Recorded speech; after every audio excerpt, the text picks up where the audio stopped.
Yes please. चलो चलो ये चलो तो बोल रहा अरे हाँ बेटा कैसा हुआ देखो कि यही सब प्रॉब्लम चल रही है जो खर्च वगैरह, तो उन सब के कारण आज के लेक्चर्स नहीं हो पा रहे। तो अपन लोग देखो आए, आप इतना दूर से आए, मैं भी बहुत दूर से आया, ठीक है। तो हम जब मिले तो कुछ तो पढ़ाई लिखाई की बातें कर लेते हैं जो कि हमारे लिए करना अति आवश्यक है, ठीक है ना। और बात बड़ी मजेदार है, मतलब तूफान। ये जो टॉपिक मैं डिस्कस कर रहा हूँ ना, मेरी आज इच्छा क्या थी, आई टेल यू, प्लान ये था कि आज अपन पूरा सिलेबस डिस्कस करने वाले थे, सिलेबस का ओवरव्यू। बट वो आज नहीं कर सकते। वो आज क्यों नहीं कर सकते? क्योंकि फिर ऑनलाइन वाली जनता पागल हो जाएगी कल एकदम से कि क्या हो रहा है। तो इसका बोली एक टॉपिक है जो मैं तकरीबन 10 दिन बाद देने वाला था, वो टॉपिक आज ले लेता हूं। तो अपनी पढ़ाई भी हो जाएगी, नुकसान भी नहीं होगा, और बच्चों का भी नुकसान, ठीक है। चलो तो सबसे पहले शुरू करने के पहले यार बेटा आज कौन-कौन इनका पहला लेक्चर होगा? यस बड़ी चीते का पहला लेक्चर है। आप तो वहां से आए हो, आप कहां से आए? लातूर साइंस। अरे बेहतरीन, लातूर आपको बहुत पॉपुलर है। वहां पे किसका अपनी साइंस की क्लासेस बहुत फेमस है लातूर में। बोले एकदम मतलब लातूर ने पूरे भारत में पैटर्न बना दिया, उसको लातूर पैटर्न कहते हैं। लातूर पैटर्न इज कि दिन रात बच्चे को ही बिठा के रखो। अरे नहीं नहीं, ये आपके वैसे होता है ना, that is Latur pattern, and वो ऑल ओवर इंडिया फेमस हो चुका है लातूर पैटर्न। भाई साहब बेहतरीन, अरे सब बहुत सारी। चलो अब क्या है, मतलब ये सब मैं नहीं बताऊंगा, आपके लातूर पैटर्न क्या है उससे पूछना आप ब्रेक में। आपसे रिक्वेस्ट है कि आप दोनों से कि जो भी अभी तक के लेक्चर्स हुए ना उनको बेटा जी देख लेना। पूरे YouTube पे लेक्चर्स हैं, तो उनको 1 2 3 4 जो लेक्चर्स हैं तो देख के आपके थोड़ा सा कन्वीनियंट होगा, आसान होगा। आज के लेक्चर में लाइटली बैठो, पूरा सब्जेक्ट थोड़ा नहीं समझे तो परेशानी की बात है। मैम आपका पहला लेक्चर है? नहीं आपका नहीं, आपका पहला लेक्चर है। कहां से आप? अहमद। अरे नगर अपना, अरे क्या बात है ना, बहुत ही बेहतरीन। बोलने पहले गया था मैं, रिसर्च बहुत करी हूं, बहुत जबरदस्त। ये सर कहां से आप? कहां पे ये?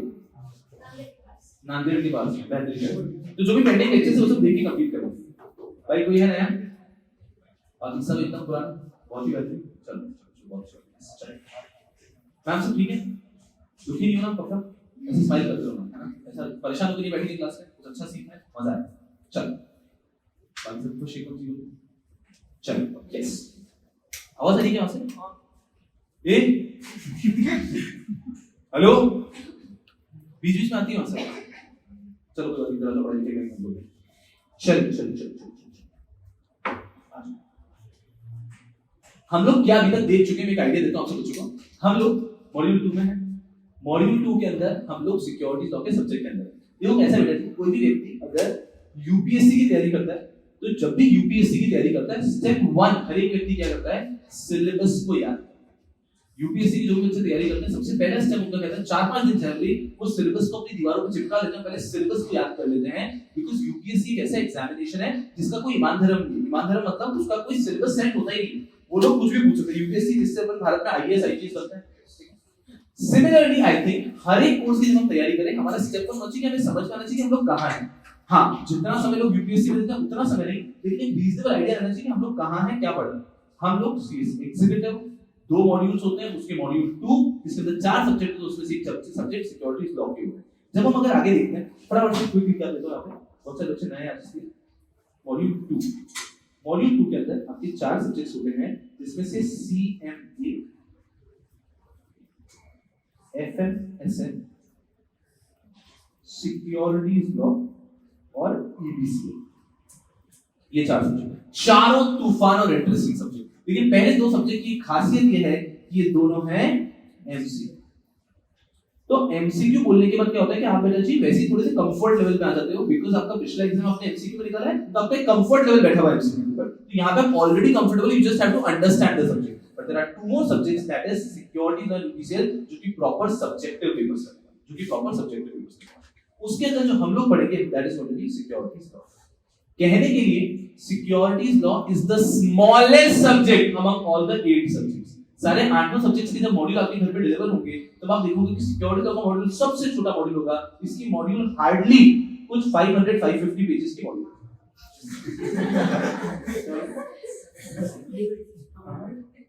अरे बोलो ना क्वेश्चन को, अरे मैं नाराज थोड़ी ना, चीजें बोल लो ज्यादा छोटी होगी ना। अरे मैं कह रहा हूँ ना आपको, हाँ है छोटी। अरे आप तो मेरी बात नहीं मानते। ये देखो ये मॉड्यूल खोल रखी है मैंने, कितने पेजेस की? 517। हवा में बात नहीं कर रहा मैं, 517 पेज की मॉड्यूल है। इंस्टीट्यूट की मॉड्यूल सिर्फ 500 पेजेस की है। अब आपको लग रहा होगा ये सर सरकास्टिकली बोल रहे हो क्या? नहीं, सिर्फ मॉड्यूल आपको लग रहा है कि ये सिर्फ होता है कि 500 पेज? नहीं, आपको थोड़ा सा मैं डेमो दिखा देता हूँ। नहीं, ऐसे कैसे? आप लोग तो हंसी मजाक में लेते हैं। कम दिनों की मॉड्यूल दिखा देते हैं। कम दिनों की मॉड्यूल है 1004 पेज की मॉड्यूल, 1004 पेज की मॉड्यूल, ठीक है। तो 500 पेज को आज के बाद आप भी क्या बोलोगे? कम। तो 500 पेजेस की module is actually a small module, load लेने का नहीं है। 8 सब्जेक्ट में सबसे छोटी मॉड्यूल है सिक्योरिटी। तो इससे हमें समझ में आता है कि ओवरऑल अगर 8 सब्जेक्ट हो जाए, सिक्योरिटी छोटा सब्जेक्ट है। सर लाइट लेने का क्या? नहीं, लाइट नहीं लेने का। सिक्योरिटीज लॉ का प्रॉब्लम क्या है? Security law is a very technical subject, very technical. अगर कोई बच्चा है ना, सीधा जाके ऐसे सोचेगा ना कि सिक्योरिटी चैप्टर 1 उठाता हूं और मैं पढ़ना शुरू करता हूं, कुछ समझ में आ ही नहीं सकता। क्यों समझ में नहीं आ सकता? बिकॉज़ आप बच्चे कॉन्ट्रैक्ट एक्ट समझ सकते हो, क्योंकि आप लोगों ने कॉन्ट्रैक्ट देखा है कि आप रोज सुबह उठते हो, रोज सुबह उठने के बाद आप चाहते हो कि यार आज 1 लीटर दूध खरीद के ले आता हूं, घर पे चाय बनाने के लिए। आप 1 लीटर दूध खरीदने जाते हो, मुझे कॉन्ट्रैक्ट हो रहा है। सो आपकी रोजमर्रा की जिंदगी में आप इतना ज्यादा कॉन्ट्रैक्ट एक्ट करते हो कि आपके लिए समझना आसान होता है। आपने बचपन से लेकर अभी तक आपने ये चीज सुनी है कि ये हमारा घर है, पापा ने ये शॉप खरीदी, पापा ने घर बेच दिया, मम्मी ने ये चीज खरीदी, तो आपके लिए प्रॉपर्टी समझना आसान होता है। So the point I am trying to come up here is कि आपके लिए दूसरे लॉ समझना कंपैरेटिवली आसान होता है। लेकिन when it comes to securities law, आपने ये चीज दुनिया अभी तक देखी नहीं। आपको पहले अपने दिमाग में इमेजिनेशन क्रिएट करनी पड़ेगी कि ये एंटिटीज यहाँ पर होते हैं और ये लोग बीच में कॉन्ट्रैक्ट कर रहे हैं, या फिर ये लोग शेयर्स बेच रहे हैं या फिर खरीद रहे हैं। तो उसको इमेजिन करने में काफी समय लगता है। इंस्टीट्यूट ये बात समझती है, इसलिए इंस्टीट्यूट ने इसके मॉड्यूल को 500 पेजेस रखा है। इसका कंटेंट सिर्फ मात्र केवल 500 पेजेस का है, बट ये 500 पेजेस समझने में जो आपको एफर्ट्स लगाने हैं, that is what we use. मेरे कंपनी लॉ की रिकॉर्डिंग जो होती है वो भी तकरीबन 150 आवर्स की होती है, और सिक्योरिटीज लॉ की रिकॉर्डिंग भी तकरीबन 140-150 आवर्स की ही होती है। सो ऐसा कैसे हो जाता है कि इतना ज्यादा? बिकॉज़ मोर और लेस भले वो 1000 पेज से भले 500 पेज है, इन 500 पेज को पढ़ाने के लिए पहले जो बैकग्राउंड क्रिएट करना है ना, वो काफी इंपॉर्टेंट। वही अगर अपन चाहें तो सिक्योरिटीज लॉ को अपन 60 आवर्स में भी कर सकते हैं। 60 आवर्स में सिक्योरिटी होता है। भारत में बहुत सारी फैक्ट्रीज के साथ है 60 to 70 आवर्स सिक्योरिटीज लॉ के, लेकिन उन्होंने कुछ गलत नहीं किया, उन्होंने भी पूरा पढ़ा है, 100% पूरा पढ़ा है। But the differentiation is just कि हम अगर डायरेक्टली पढ़ना चाहेंगे तो हमें वो याद करना पड़ेगा। ओके, ऐसा होता है, ऐसा होता है, ऐसा होता है। लेकिन अगर थोड़ा सा आपका बेस बिल्ड हो गया तो आपके लिए समझना काफी आसान हो जाएगा, और वो आपको फायदा देगा एट प्रोफेशनल में। बिकॉज़ जो एग्जीक्यूटिव में सिक्योरिटीज लॉ है, वही प्रोफेशनल में फंडिंग एंड लिस्टिंग के नाम से आता है। एक सब्जेक्ट, तो सेम सब्जेक्ट यहां पे 100 मार्क्स का है, प्रोफेशनल में भी 100 मार्क्स का है। तो अच्छे से जीते चलो, एग्जाम पास होने की संभावना तो बढ़ी जाती है। साथ में आप इंटरव्यूज बोले, कोई भी चीज करो तो वहां पे आपकी प्रेजेंस बेहतर होगा। दैट्स द एंटायर बात। चलो, तो हम लोगों ने ये सीखा था इतने दिनों में कि ये है, तो लोग सिक्योरिटी तो हम पढ़ेंगे। हम ये पढ़ेंगे कि हमेशा जो भी law at the end of the day हम सिक्योरिटीज लॉ पढ़ रहे हैं, जो लॉ एप्लीकेबल होता है लिस्टेड कंपनीज पे, वो हम पढ़ने वाले हैं। तो हमने 2 पूरे सेशन ये चीज समझने में वेस्ट किए कि लिस्टेड कंपनी होता है। फिर हमें समझ में आया कि भारत में बहुत सारी कंपनीज हो सकती है, लेकिन कोई भी कंपनी के शेयर्स कहां पे मिल रहे हैं? स्टॉक एक्सचेंज पे अगर मिल रहे हैं, कोई भी कंपनी के शेयर्स अगर स्टॉक एक्सचेंज में मिल रहे हैं, तो उस कंपनी को कहा जाता है लिस्टेड। तो हमने यहां तक समझ लिया कि हां, कोई भी कंपनी के शेयर्स अगर स्टॉक एक्सचेंज में मिलते हैं तो उसे कहते हैं लिस्टेड कंपनी। फिर हमने धीरे-धीरे समझने की कोशिश की कि स्टॉक एक्सचेंज क्या होता है। उसके लिए हमने धीरे-धीरे कुछ डिस्कशन किए, कुछ मनी कंट्रोल में जाके चीजें देखी, कुछ हमने वीडियो देखा, और उससे हमें समझ में आया कि हां, एक आइडिया लग रहा है कि stock exchange is nothing but it is a market place wherein anyone can buy or sell security. Stock exchange is nothing but a marketplace wherein anyone can buy or sell comfortably securities. ठीक है, जैसे कि OLX में second hand अपन कुछ भी, अरे OLX में आप कुछ भी बेच सकते हो। मैं आपको क्या कह रहा हूँ, आप सोच नहीं सकते एक व्यक्ति OLX पे आ जाएगा कि सिर्फ रिमोट है बेचना है, एसी नहीं बेचना, सिर्फ रिमोट है बेचना है। अरे लोग कुछ भी कर सकते हैं OLX पे। तो क्यों? क्योंकि वहां पे कैसा है कि you want to sell the product, आपने उसका फोटो डाल दिया, 2 रुपए में बेचना है, 200 रुपए बेचना है, 2000 में बेचना है, 2 लाख रुपए में बेचना है, आपने फोटो डाल दिया। अब वहां पे कोई भी अगर सेलर आता है, वहां पे फोटोज देखता है, if he is interested then he can buy. तो वहां पे सेकंड हैंड गुड्स का मार्केट प्लेस हो गया for the meeting of buyer and seller. Exactly what is stock exchange? Stock exchange same चीज है फॉर व्हाट? सिक्योरिटीज। सेम चीज, जहां पे सिक्योरिटीज के बायर्स भी आते हैं, सिक्योरिटीज के सेलर भी आते हैं, और अगर उनका कॉन्ट्रैक्ट होना होता है तो वहां पे हो जाता है। अरे नाम ही देखो क्या है, स्टॉक एक्सचेंज। यहाँ पे you can come up to exchange your shares. Exchange का मतलब नॉट बार्टर एक्सचेंज कि ये शेयर देके वो शेयर लेगा, नहीं, ये शेयर देके पैसे। Stock exchange. तो यहाँ तक हम लोग धीरे-धीरे समझने की कोशिश कर रहे हैं। फिर हमने एक शेयर मार्केट की भारत की हिस्ट्री पढ़ी कि सबसे पहले शेयर मार्केट बहुत गंदी हालत में था। 1956 में गवर्नमेंट ने रूल बनाया कि किसी को भी अगर स्टॉक एक्सचेंज चलाना है तो हमसे पूछ के चलाना। हमारी परमिशन के साथ चलेगा। तब वो एक्ट आया जो कि पहला एक्ट आपको सिलेबस के साथ दिख रहा है, एससीआर 1956। ये सब सिलेबस का ओवरव्यू मैं अगले लेक्चर में दूंगा। 1956 में लॉ आया कि अगर किसी को भी भारत में स्टॉक एक्सचेंज चलाना है तो वो सेंट्रल गवर्नमेंट की परमिशन से चलेगा।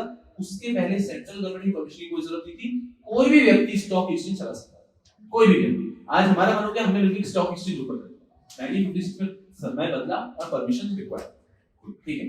फिर धीरे धीरे आगे बढ़े, फिर स्टॉक एक्सचेंज में बहुत सारे स्कैम होने लगे, बहुत सारे स्कैंडल हो गए, बिकॉज़ यहां पे a hell lot of money is involved, a hell lot of money is involved. यहाँ पे स्कैम होने लग गए, तो फिर जरूरत पड़ी कि एक अथॉरिटी चाहिए जो सिर्फ इसी का ध्यान रखे, जो सिर्फ शेयर मार्केट का ध्यान रखेगा। फिर आया सेबी, सेबी बना 1992 में, securities and exchange board of India. तो फिर नहीं कोई प्रॉब्लम नहीं, एकदम 80 से कोई प्रॉब्लम नहीं। 1992 के अंदर बना हमारा सेबी, और तब अथॉरिटी आई कि अब भारत में अगर कोई भी चीज गलत होगी तो वहां पे सेबी ध्यान रखेगा। सेबी अथॉरिटी हुई 1992।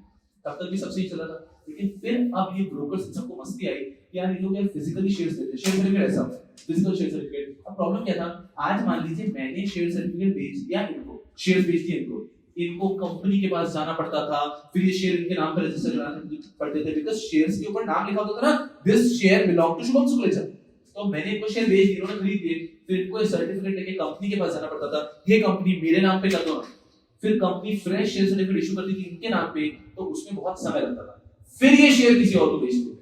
तो इसमें कम से कम भी 2-3 महीने लग जाते थे, बिकॉज़ 60 डेज का टाइम है सबमिट करने के लिए, इन्होंने जल्दी भी कर दिया, तो कंपनी 30 डेज देती थी फ्रेश शेयर सर्टिफिकेट देने में, तो it used to take a lot of time. तो अगर उनको शेयर खरीदते ही बेचना भी है तो वो बेच नहीं पाते थे, ही हैड टू वेट कि पहले शेयर सर्टिफिकेट मेरे नाम पे करवाता हूं कंपनी से और फिर बेचूंगा। एग्जांपल पेन है नीचे, कोई से थिक पेन नहीं, आप भी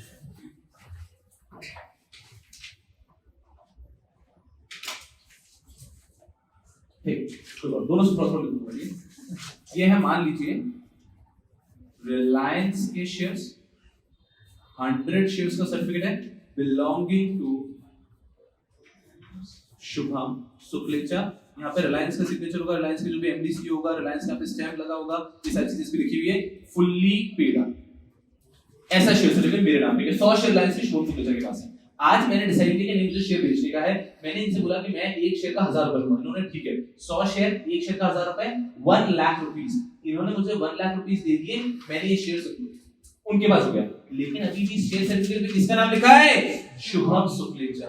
उनको तो उनके नाम का शेयर चाहिए, कोइंसिडेंटली उनका नाम भी शुभम है, लेकिन सरनेम शुक्लेचा नहीं है। सरनेम क्या आपका, शिंदे, शुभम शिंदे। तो अब इनको कहां जाना पड़ेगा, इनको रिलायंस के पास जाना पड़ेगा, बिकॉज़ रिलायंस के शेयर से, तो ये जाएंगे रिलायंस के रजिस्टर ऑफिस के पास, रिलायंस को जाके बोलेंगे कि रिलायंस ये देखो, ये मैंने शेयर शुभम शुक्लेचा से खरीद लिया, ये ट्रांसफर डीड जिसमें शुभम शुक्लेचा का सिग्नेचर भी है, now please give me my share certificate. ये शेयर सर्टिफिकेट रिलायंस के पास सबमिट होगा, रिलायंस इस शेयर सर्टिफिकेट को बिल्कुल रैप अप कर देगा, स्क्रैप कर देगा, एक नया शेयर सर्टिफिकेट बनाएगा 100 शेयर्स का in the name of Shubham Shinde, और वो लाके आई अंडरस्टैंड।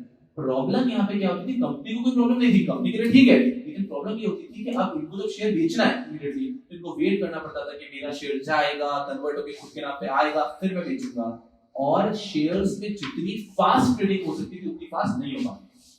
परेशानी होती थी ब्रोकर, क्योंकि ब्रोकर और स्टॉक एक्सचेंज क्या चाहते हैं, जितनी ज्यादा ट्रेडिंग होगी उतना ज्यादा ब्रोकरेज बनेगा, और यहाँ पे उनका ब्रोकरेज नहीं बन पाता था, बिकॉज़ इस व्यक्ति को अभी शेयर बेचने में कितने 30-40 दिन तो कम से कम लगेंगे, तो ये टाइम पीरियड वेस्ट होता था। ब्रोकर क्या चाहते थे कि आज शेयर खरीदे, अगले दिन बेच पाए, ताकि व्यक्ति ज्यादा शेयर्स पे बाइंग सेलिंग करेगी। अगर हम देखते हैं कि शेयर्स का ट्रेडिंग का वॉल्यूम इंडिया में तब और अब में, पहले जितने शेयर्स पे ट्रेडिंग होती थी उससे 100 गुना ट्रेडिंग होती थी, 100 गुना। व्हाई? बिकॉज़ इतना टाइम लगता था। अब क्या हो चुका है, आप तो सेम डे आप शेयर्स खरीद के बेच पाते हैं। तो ये कैसे हो पाया 1996 में? अभी तक हम हिस्ट्री में कहां पर है, 1956 में इंडिया में कहते हैं कि किसी को भी स्टॉक एक्सचेंज चलाना तो गवर्नमेंट की परमिशन चाहिए, ठीक है। 1992 में भारत में आ गया सेबी, यहां तक अपन सब लोग सेट है। 1996 में एक एक्ट आया भारत में, डिपॉजिटरी एक्ट। इसने ऑप्शन दिया हर एक व्यक्ति को कि आप चाहो तो शेयर्स को ऐसे फिजिकल फॉर्म में रखो कि अपना नाम चढ़ाओ, कंपनी से जाके एक्सचेंज कराओ, या फिर आप चाहो तो शेयर्स होल्ड कर सकते हो डीमैट अकाउंट। जो हम आज देखते हैं डीमैट अकाउंट, ये भारत में आया था 1996 में। फिर ऑप्शन आया हर एक के पास, या तो शेयर्स को फिजिकली ऐसे होल्ड करना है, या फिर शेयर्स को हमारे डीमैट अकाउंट में ले सकते हैं। एक बार शेयर अगर आपने डीमैट में ले लिया तो ये नाम चेंज कराना, ये सब कुछ नहीं। जैसे जैसे बैंक से मनी ट्रांसफर होने में 1 मिनट लगता है, पैसा यहाँ से यहाँ ट्रांसफर, उसी तरह से डीमैट अकाउंट में शेयर्स भी ऐसे ट्रांसफर होते हैं कि उन्होंने मुझसे खरीदा तो इमीडिएटली मेरे डीमैट अकाउंट से उनके डीमैट अकाउंट में आ जाएगा, कोई नाम चेंज कराने का प्रॉब्लम नहीं। सब ब्रोकर स्टॉक एक्सचेंज बहुत खुश हो गए बिकॉज़ अब इन्होंने शेयर्स ऐसे ही खरीदे, इमीडिएटली चाहे तो शेयर्स बेच सकते हैं ना डीमैट। तो ये 1996 से ऑप्शनल था कि आपको चाहे तो फिजिकल में करो चाहे तो डीमैट में करो। धीरे धीरे जनता शिफ्ट हुई और 2018-19 के अंदर अब कर दिया डीमैट मैंडेटरी। अब अगर आपको शेयर्स खरीदने, कोई भी कंपनी की पेटीएम का आईपीओ है, जोमेटो का आईपीओ है, एलआईसी का आईपीओ आएगा, तो अब शेयर्स आपको फिजिकल फॉर्म में मिलते ही नहीं है, अब शेयर्स डायरेक्टली आते हैं आपके डीमैट। तो अब भारत डीमैट में आ चुका है। मैं आपको ये कहना चाहता हूं जब हम 2021 में खड़े रहकर बात करें, हम 2022 में खड़े रहकर बात करते हैं कि यार अब तो शेयर मार्केट बहुत भारी है, तो वो इतना भारी कैसे हुआ है? वो over the period of years हुआ है। जब उसने 1956 का चेंज देखा, 1992 का चेंज देखा, 1996 का चेंज देखा, और ये देखते हुए शेयर मार्केट इतना था। आर यू ऑल बैकग्राउंड समझ में आया वाला? कोई सवाल? एकदम मस्ती से, कोई भी शेयर प्राइस चेंज होती रहती है जी, वो टाइम वापस पूछो। 30 डेज वगैरह लग जाते हैं। हाँ तो शेयर प्राइस चेंज उससे कोई फर्क नहीं पड़ता है। उनका कहना है कि जब अपना ये पूरा शेयर प्राइस चेंज हो, हमने ट्रांजैक्शन किया है उसमें शेयर प्राइस चेंज हो, तो आप समझो आज ये और मैं बैठे, इन्होंने कहा कि शेयर खरीदना है 100 शेयर रिलायंस के, मैंने कहा एक शेयर 1000 में बेचूंगा, उन्होंने 1000 रुपए मुझे दे दी पर शेयर के, 1 लाख रुपए आ गए मेरे पास, मैंने ये share certificate transfer deed sign करके दे दिया, ये शेयर उनका हो चुका है। अब वो शेयर तो हमारे नेगोशिएटेड प्राइस में 1000 पे उनका हो चुका है। अब वो ये जाके कंपनी को जब भी रजिस्टर कराए, कंपनी जब भी फ्रेश शेयर सर्टिफिकेट दे, उससे कोई प्रॉब्लम नहीं होती। अगर आपके दिमाग में सवाल आ रहा है कि शेयर सर्टिफिकेट में प्राइस आती है, तो शेयर सर्टिफिकेट में कभी भी शेयर की मार्केट प्राइस आती ही नहीं। शेयर सर्टिफिकेट पे आती थी फेस वैल्यू। अब फेस वैल्यू क्या होता है, मार्केट प्राइस क्या होता है, सब धीरे-धीरे देखेंगे। जो आपने 11th-12th में पढ़ा होगा उससे आपको ये आईडिया होगा कि कोई भी शेयर जब इश्यू करते हैं तो मान लीजिए उसकी फेस वैल्यू 10 रुपीस और वो इश्यू कर रहे हैं 15 रुपए में, for example that is known as issue at premium. 10 रुपए फेस वैल्यू में आते हैं, 5 रुपए प्रीमियम में आते हैं। आज की तारीख में जो कंपनी के शेयर्स आप देखते हैं ना, 500 रुपए का शेयर है, 600 रुपए का शेयर है, 5000 का शेयर है, इनकी भी फेस वैल्यू वही है 5-10 रुपए। तो इसके ऊपर ये पूरा बचा हुआ अमाउंट क्या होता है, but understand one thing, company का शेयर प्राइस जो इतना बढ़ता है, कंपनी को डायरेक्टली उससे कुछ फर्क नहीं पड़ता। क्यों? सुनना बहुत केयरफुली बात बहुत केयरफुली, बहुत लेट समझ में आती बात जनरली। आज मैं कंपनी, सुनना बहुत केयरफुली, मैंने 1 लाख शेयर्स इशू किए 10 रुपीस, 1 लाख शेयर्स इशू किए 10 रुपीस की, ये मेरा आईपीओ कहलाएगा। What is an IPO? जब कोई कंपनी पहली बार अपने शेयर्स इशू करती है, that is an IPO, initial public offer. आज मैंने पब्लिक इशू कर दिया शेयर्स का, 1 लाख शेयर्स इशू किए। सुनना एकदम मस्ती से, हम जनरल बातें कर रहे हैं, हम चैप्टर 1 पे गए नहीं। मैंने 1 लाख शेयर्स इशू कर दिए, मैंने कंपनी स्टार्ट की Shubham Suklecha limited, 1 lakh shares issue कर दिए 10 रुपीस के। आप सब उसको सब्सक्राइब कर दिए, मेरे पास कितने पैसे आ गए? 10 लाख रुपीस आ गए। अभी 10 लाख रुपीस से मैंने बिजनेस करना चालू किया, बहुत अच्छा बिजनेस चल रहा है। सुनना, जो ये 10 रुपीस का मार्केट प्राइस था, ये बढ़ बढ़ के 50 रुपीस हो गया, है ना? मुझे बताओ, इससे मेरे को एज अ कंपनी कुछ फर्क पड़ रहा है डायरेक्टली? नहीं, क्योंकि मेरे पास तो 10 लाख रुपए पहले आ चुके ना। ये जो 10 का 50 हुआ, ये फायदा किसका हुआ है? जो शेयर होल्डर्स ने शेयर्स लिए, शेयर होल्डर्स ने जिन्होंने शेयर 10 में दिया, उनका शेयर 50 का हो गया, तो वो आज अगर बेचेंगे तो उनको 50 रुपीस मिलेंगे। कंपनी को तो 10 लाख पहले मिल चुके हैं ना। तो जब भी कंपनी के शेयर्स बहुत बढ़ते हैं, उस कंपनी को कोई फायदा नहीं है, बट लोग क्यों खुश होते हैं, ये बात समझना। आज मान लीजिए, सुनना बहुत केयरफुली इस बात को, रिलायंस का शेयर प्राइस, अभी मैं आपको शेयर प्राइस बताता हूँ, समझ लेते हैं कि 2400 के आसपास, 2400 के आसपास है। यही शेयर प्राइस कुछ साल पहले समझ लीजिए 1500 रुपए था, एग्जांपल समझ लो कि कुछ साल पहले 1500 रुपए था और ये 2400 रुपीस हो चुका है। ये जो इतना शेयर प्राइस बढ़ा है, इससे रिलायंस इंडस्ट्रीज लिमिटेड को कोई भी बेनिफिट नहीं, कोई भी बेनिफिट नहीं। लेकिन खुश होते हैं एक तो रिलायंस के शेयर होल्डर, और एक खुश होते हैं हमारी मां नहीं, मुकेश अंबानी। मुकेश अंबानी खुश होता है, क्यों? रिलायंस के टोटल शेयर्स में से 50% शेयर्स किसके पास है? मुकेश अंबानी का।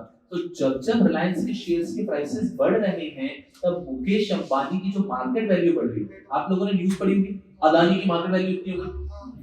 अदानी की मार्केट वैल्यू का मतलब क्या है? उसमें जो अदानी लिमिटेड कंपनी है, पोर्ट की जो उनका पूरा बिजनेस है, उस पे कोई इंपैक्ट नहीं। आज रिलायंस की शेयर प्राइस कितनी बढ़ गई? Reliance limited as a company को कोई फायदा नहीं है, बिकॉज कंपनी को एक नया पैसा नहीं मिल रहा है। कंपनी तो अपने एग्जिस्टिंग जो पैसा उन्होंने इश्यू में भी लिया था उसी से बिजनेस कर रही है ना। कंपनी हजार प्रॉफिट कर रही है, company is not getting even a new penny out of it, but its share holders are getting their market values. तो मुकेश अंबानी की मार्केट वैल्यू बढ़ती रहती है जैसे रिलायंस का शेयर बढ़ता है। रिलायंस कंपनी को बेनिफिट, एक बेनिफिट होता है कंपनी को दूर दराज तरीके से कि कल को कंपनी अगर वापस शेयर्स इश्यू करने की कोशिश करेगी, कंपनी कभी एफपीओ करने की कोशिश करेगी। एफपीओ क्या होता है? Further public offer. पहली बार जब कंपनी पैसा रेज करती है उसको आईपीओ कहते हैं, उसके बाद कंपनी को भी पैसे की जरूरत है, पैसा रेज करती है उसको एफपीओ कहते हैं। ये सब पढ़ेंगे हम सिलेबस में, देने का नहीं। जब कंपनी आगे पैसा रेज करने की कोशिश करेगी तब मार्केट स्टैंडर्ड ही बढ़ चुका होगा। अब ये शेयर रिलायंस ने मान लीजिए इशू किया था पहले, बहुत पहले रिलायंस ने शेयर इशू किया होगा 10 रुपए में, आज उसकी रेट 2400 रुपीस हो चुकी है। अगर आज रिलायंस एफपीओ लेकर आएगा तो रिलायंस एक शेयर का 2500 मांगने की ताकत रखता है। ये क्यों रखता है? बिकॉज़ मार्केट प्राइस बढ़ है। That is the only benefit which a company gets. लेकिन एक कंपनी जो कैपिटल रेज करने का सोच ही नहीं रही है उसके लिए मार्केट प्राइस से कोई फायदा नहीं होता। मार्केट प्राइस का बस एक फायदा है कि उसके एग्जिस्टिंग शेयर होल्डर्स को बेनिफिट मिलता है, बाकी कंपनी में एक्चुअली मार्केट प्राइस बढ़ने से कोई फायदा नहीं होता। तो अगर आप सोचते हैं कि कंपनी मार्केट प्राइस इतनी बढ़ गई, कंपनी को उससे कोई प्रॉफिट नहीं है, कंपनी के पास कोई पैसा थोड़ी है नया, कंपनी के शेयर होल्डर्स को प्रॉफिट है। बात समझ में आई? सब लोग यहां पे सीख रहे हैं। शेयर मार्केट की प्राइस से फिर प्रॉफिट का कुछ फर्क नहीं गिरता होगा कंपनी? बिल्कुल भी नहीं, शून्य। बहुत अच्छा क्वेश्चन, सुनो इसको मैं अदर वे बताने की कोशिश करता हूं। इनका क्वेश्चन क्या है? इनका क्वेश्चन ये है कि एक कंपनी के मार्केट प्राइस से उस कंपनी के प्रॉफिट पे कुछ इंपैक्ट होता है क्या? That's your question. No impact. सुनना बहुत केयरफुली क्या कह रहा हूं। एक कंपनी के मार्केट प्राइस से उसके प्रॉफिट पे कोई इंपैक्ट नहीं होता है। तो आज मान लो हम कहते हैं कि रिलायंस का हमने कल परसों देखा था 3% बढ़ा होता शेयर प्राइस, तो रिलायंस का शेयर प्राइस 3% बढ़ा है, उसके प्रॉफिट पे उसका कोई इंपैक्ट नहीं है। बट नहीं, उल्टी बात इसको सोचो, अदर वे राउंड। रिलायंस के प्रॉफिट से क्या उसके मार्केट प्राइस पे इंपैक्ट होता है? यस। Are you understanding? तो रिलायंस को अगर बहुत मार्केट प्राइस बढ़ रहा है उससे कंपनी को प्रॉफिट नहीं है, लेकिन अगर कंपनी का प्रॉफिट बढ़ रहा है, अब इससे क्या होता है? कंपनी का प्रॉफिट बढ़ता है तो जनता सोचती होगी यार ये शेयर अच्छा है, तो प्रॉफिट बढ़ने से बढ़ता क्या एक्चुअली? डिमांड बढ़ता है शेयर का, और शेयर का डिमांड बढ़ने से ऑब्वियसली क्या बढ़ जाता है? Market price. तो मार्केट प्राइस बढ़ने से प्रॉफिट पे कोई इंपैक्ट नहीं आएगा, लेकिन अगर प्रॉफिट बढ़ गया तो मार्केट पे डिमांड बढ़ेगा, उससे हो सकता है मार्केट प्राइस और मार्केट प्राइस बढ़ने के 1000 कारण हो सकते हैं, बिकॉज़ डिमांड आने के 1000 कारण हो सकते हैं। Thousands of reasons can be there for increase of market price. One of which is company का प्रॉफिट। कंपनी का profit is one of the reason. मैं कह रहा हूं अपन लोग अगर सुबह से रात तक बैठ रहे हैं और लिस्ट करने की कोशिश करें कि प्राइस क्यों बढ़ सकती है, रात हो जाएगी बट रीजन खत्म हो ही नहीं सकती कि मार्केट प्राइस बढ़। अरे कल को मैं कह रहा हूं गवर्नमेंट की पॉलिसी चेंज हो जाएगा, कल को किसी दूसरे देश के अंदर में बहुत सारे रिजर्व्स मिल गए, नेचुरल रिजर्व्स मिल गए, उससे रिलेटेड कंपनी की मार्केट प्राइसेस बढ़ जाएंगे। किसी और कंट्री के अंदर कोई बहुत बड़ा सा डिप्रेशन का माहौल आ चुका है, हमारे मार्केट प्राइस गिर जाते हैं। तो मार्केट प्राइस बढ़ने और गिरने के 1000 रीजन होते हैं, 1000 रीजन। अरे मैं आपको क्या कह रहा हूं, कल को मान लीजिए आप इतना फार-फेच्ड सोचो, चाइना इंडिया में धीरे धीरे घुसने की कोशिश कर रहा है, ऊपर से जम्मू कश्मीर की साइड से। मान लो चाइना, एक न्यूज़ आती है कि चाइना ने थोड़ा सा और घुसने की कोशिश कर ली, इससे भी मार्केट प्राइस गिर जाती है। सो ये देखो इससे तो कोई रिलेशन नहीं है। इंटरनेशनल सिक्योरिटी नहीं है ना, इंटरनेशनल पीस नहीं है ना, इससे भी मार्केट प्राइस गिर जाती है शेयर्स की। बिकॉज़ अगर मान लीजिए क्या होता है, अगर मान लीजिए कल को वॉर की पॉसिबिलिटी आ जाए, पहली चीज देखो मैं बताता हूं, आज अपन जिस दुनिया में रह रहे हैं ना, आप इसे शून्य नहीं कर सकते। हम लोग कभी-कभी क्या सोचते हैं, हम लोग हमारे शेल में रहते हैं, हम घर पे रहे आराम से, स्कूल के मस्ती से रहे, तो हम लोग ये सोचते हैं ये सब सोचते हैं युद्ध होते थे, वॉर होते थे, ये तो पहले जमाने में होते थे, अब नहीं होते। मैं आपको बताऊं, हर एक कंट्री अपने टोटल जो एक्सपेंस है उसका 1/4 खर्चा सिर्फ डिफेंस पे करता है। आज भारत जितना पैसा खर्च करता है 1/4 पैसा सिर्फ अपने डिफेंस पे खर्च करता है। तो अगर भारत पागल तो नहीं ना 1/4 पैसा डिफेंस पे खर्च करने के लिए, because that possibility always is there. फिर हमने रिसेंटली तालिबान की स्टोरी तो देखी है कैसा हुआ। So we can never say कि कोई पॉसिबिलिटी नहीं है, that 1% possibility will always be there. तो अगर कभी भी कुछ भी ऐसा होता है कि इंटरनेशनल पीस बिगड़ जाए, शेयर मार्केट गिरता है, शेयर मार्केट गिरता है। तो शेयर मार्केट का रिलेशन, अगर कल को अगर छोटे लेवल पे भी किसी कंट्री के बीच में वॉर हो गई, तो वो कंट्री फिर क्या सबसे पहले जो चीज उठती है वो फाइनेंशियल एसेट्स, शेयर मार्केट उठता है पूरा, बिकॉज़ हर कोई कंपनीज के धंधे बदल जाते हैं। कल को गवर्नमेंट आपके फेवरेबल पॉलिसीज थोड़ी लाने वाली। So my point here is there are thousands and thousands of reasons because of which share market के अंदर प्राइसेस में फ्लक्चुएशन आ सकता है, हम उसे कभी भी लिस्ट नहीं कर सकते, लेकिन हम ये जरूर समझ सकते हैं कि हमें बस देखना है इस रीजन के कारण डिमांड बढ़ेगा या कम होगा। अगर इस कारण से डिमांड कम होगा मतलब प्राइस फॉल होगी, डिमांड बढ़ेगा मतलब price as easy as that. इस तरह से हम एज अ स्टूडेंट धीरे धीरे उसको समझ सकते हैं।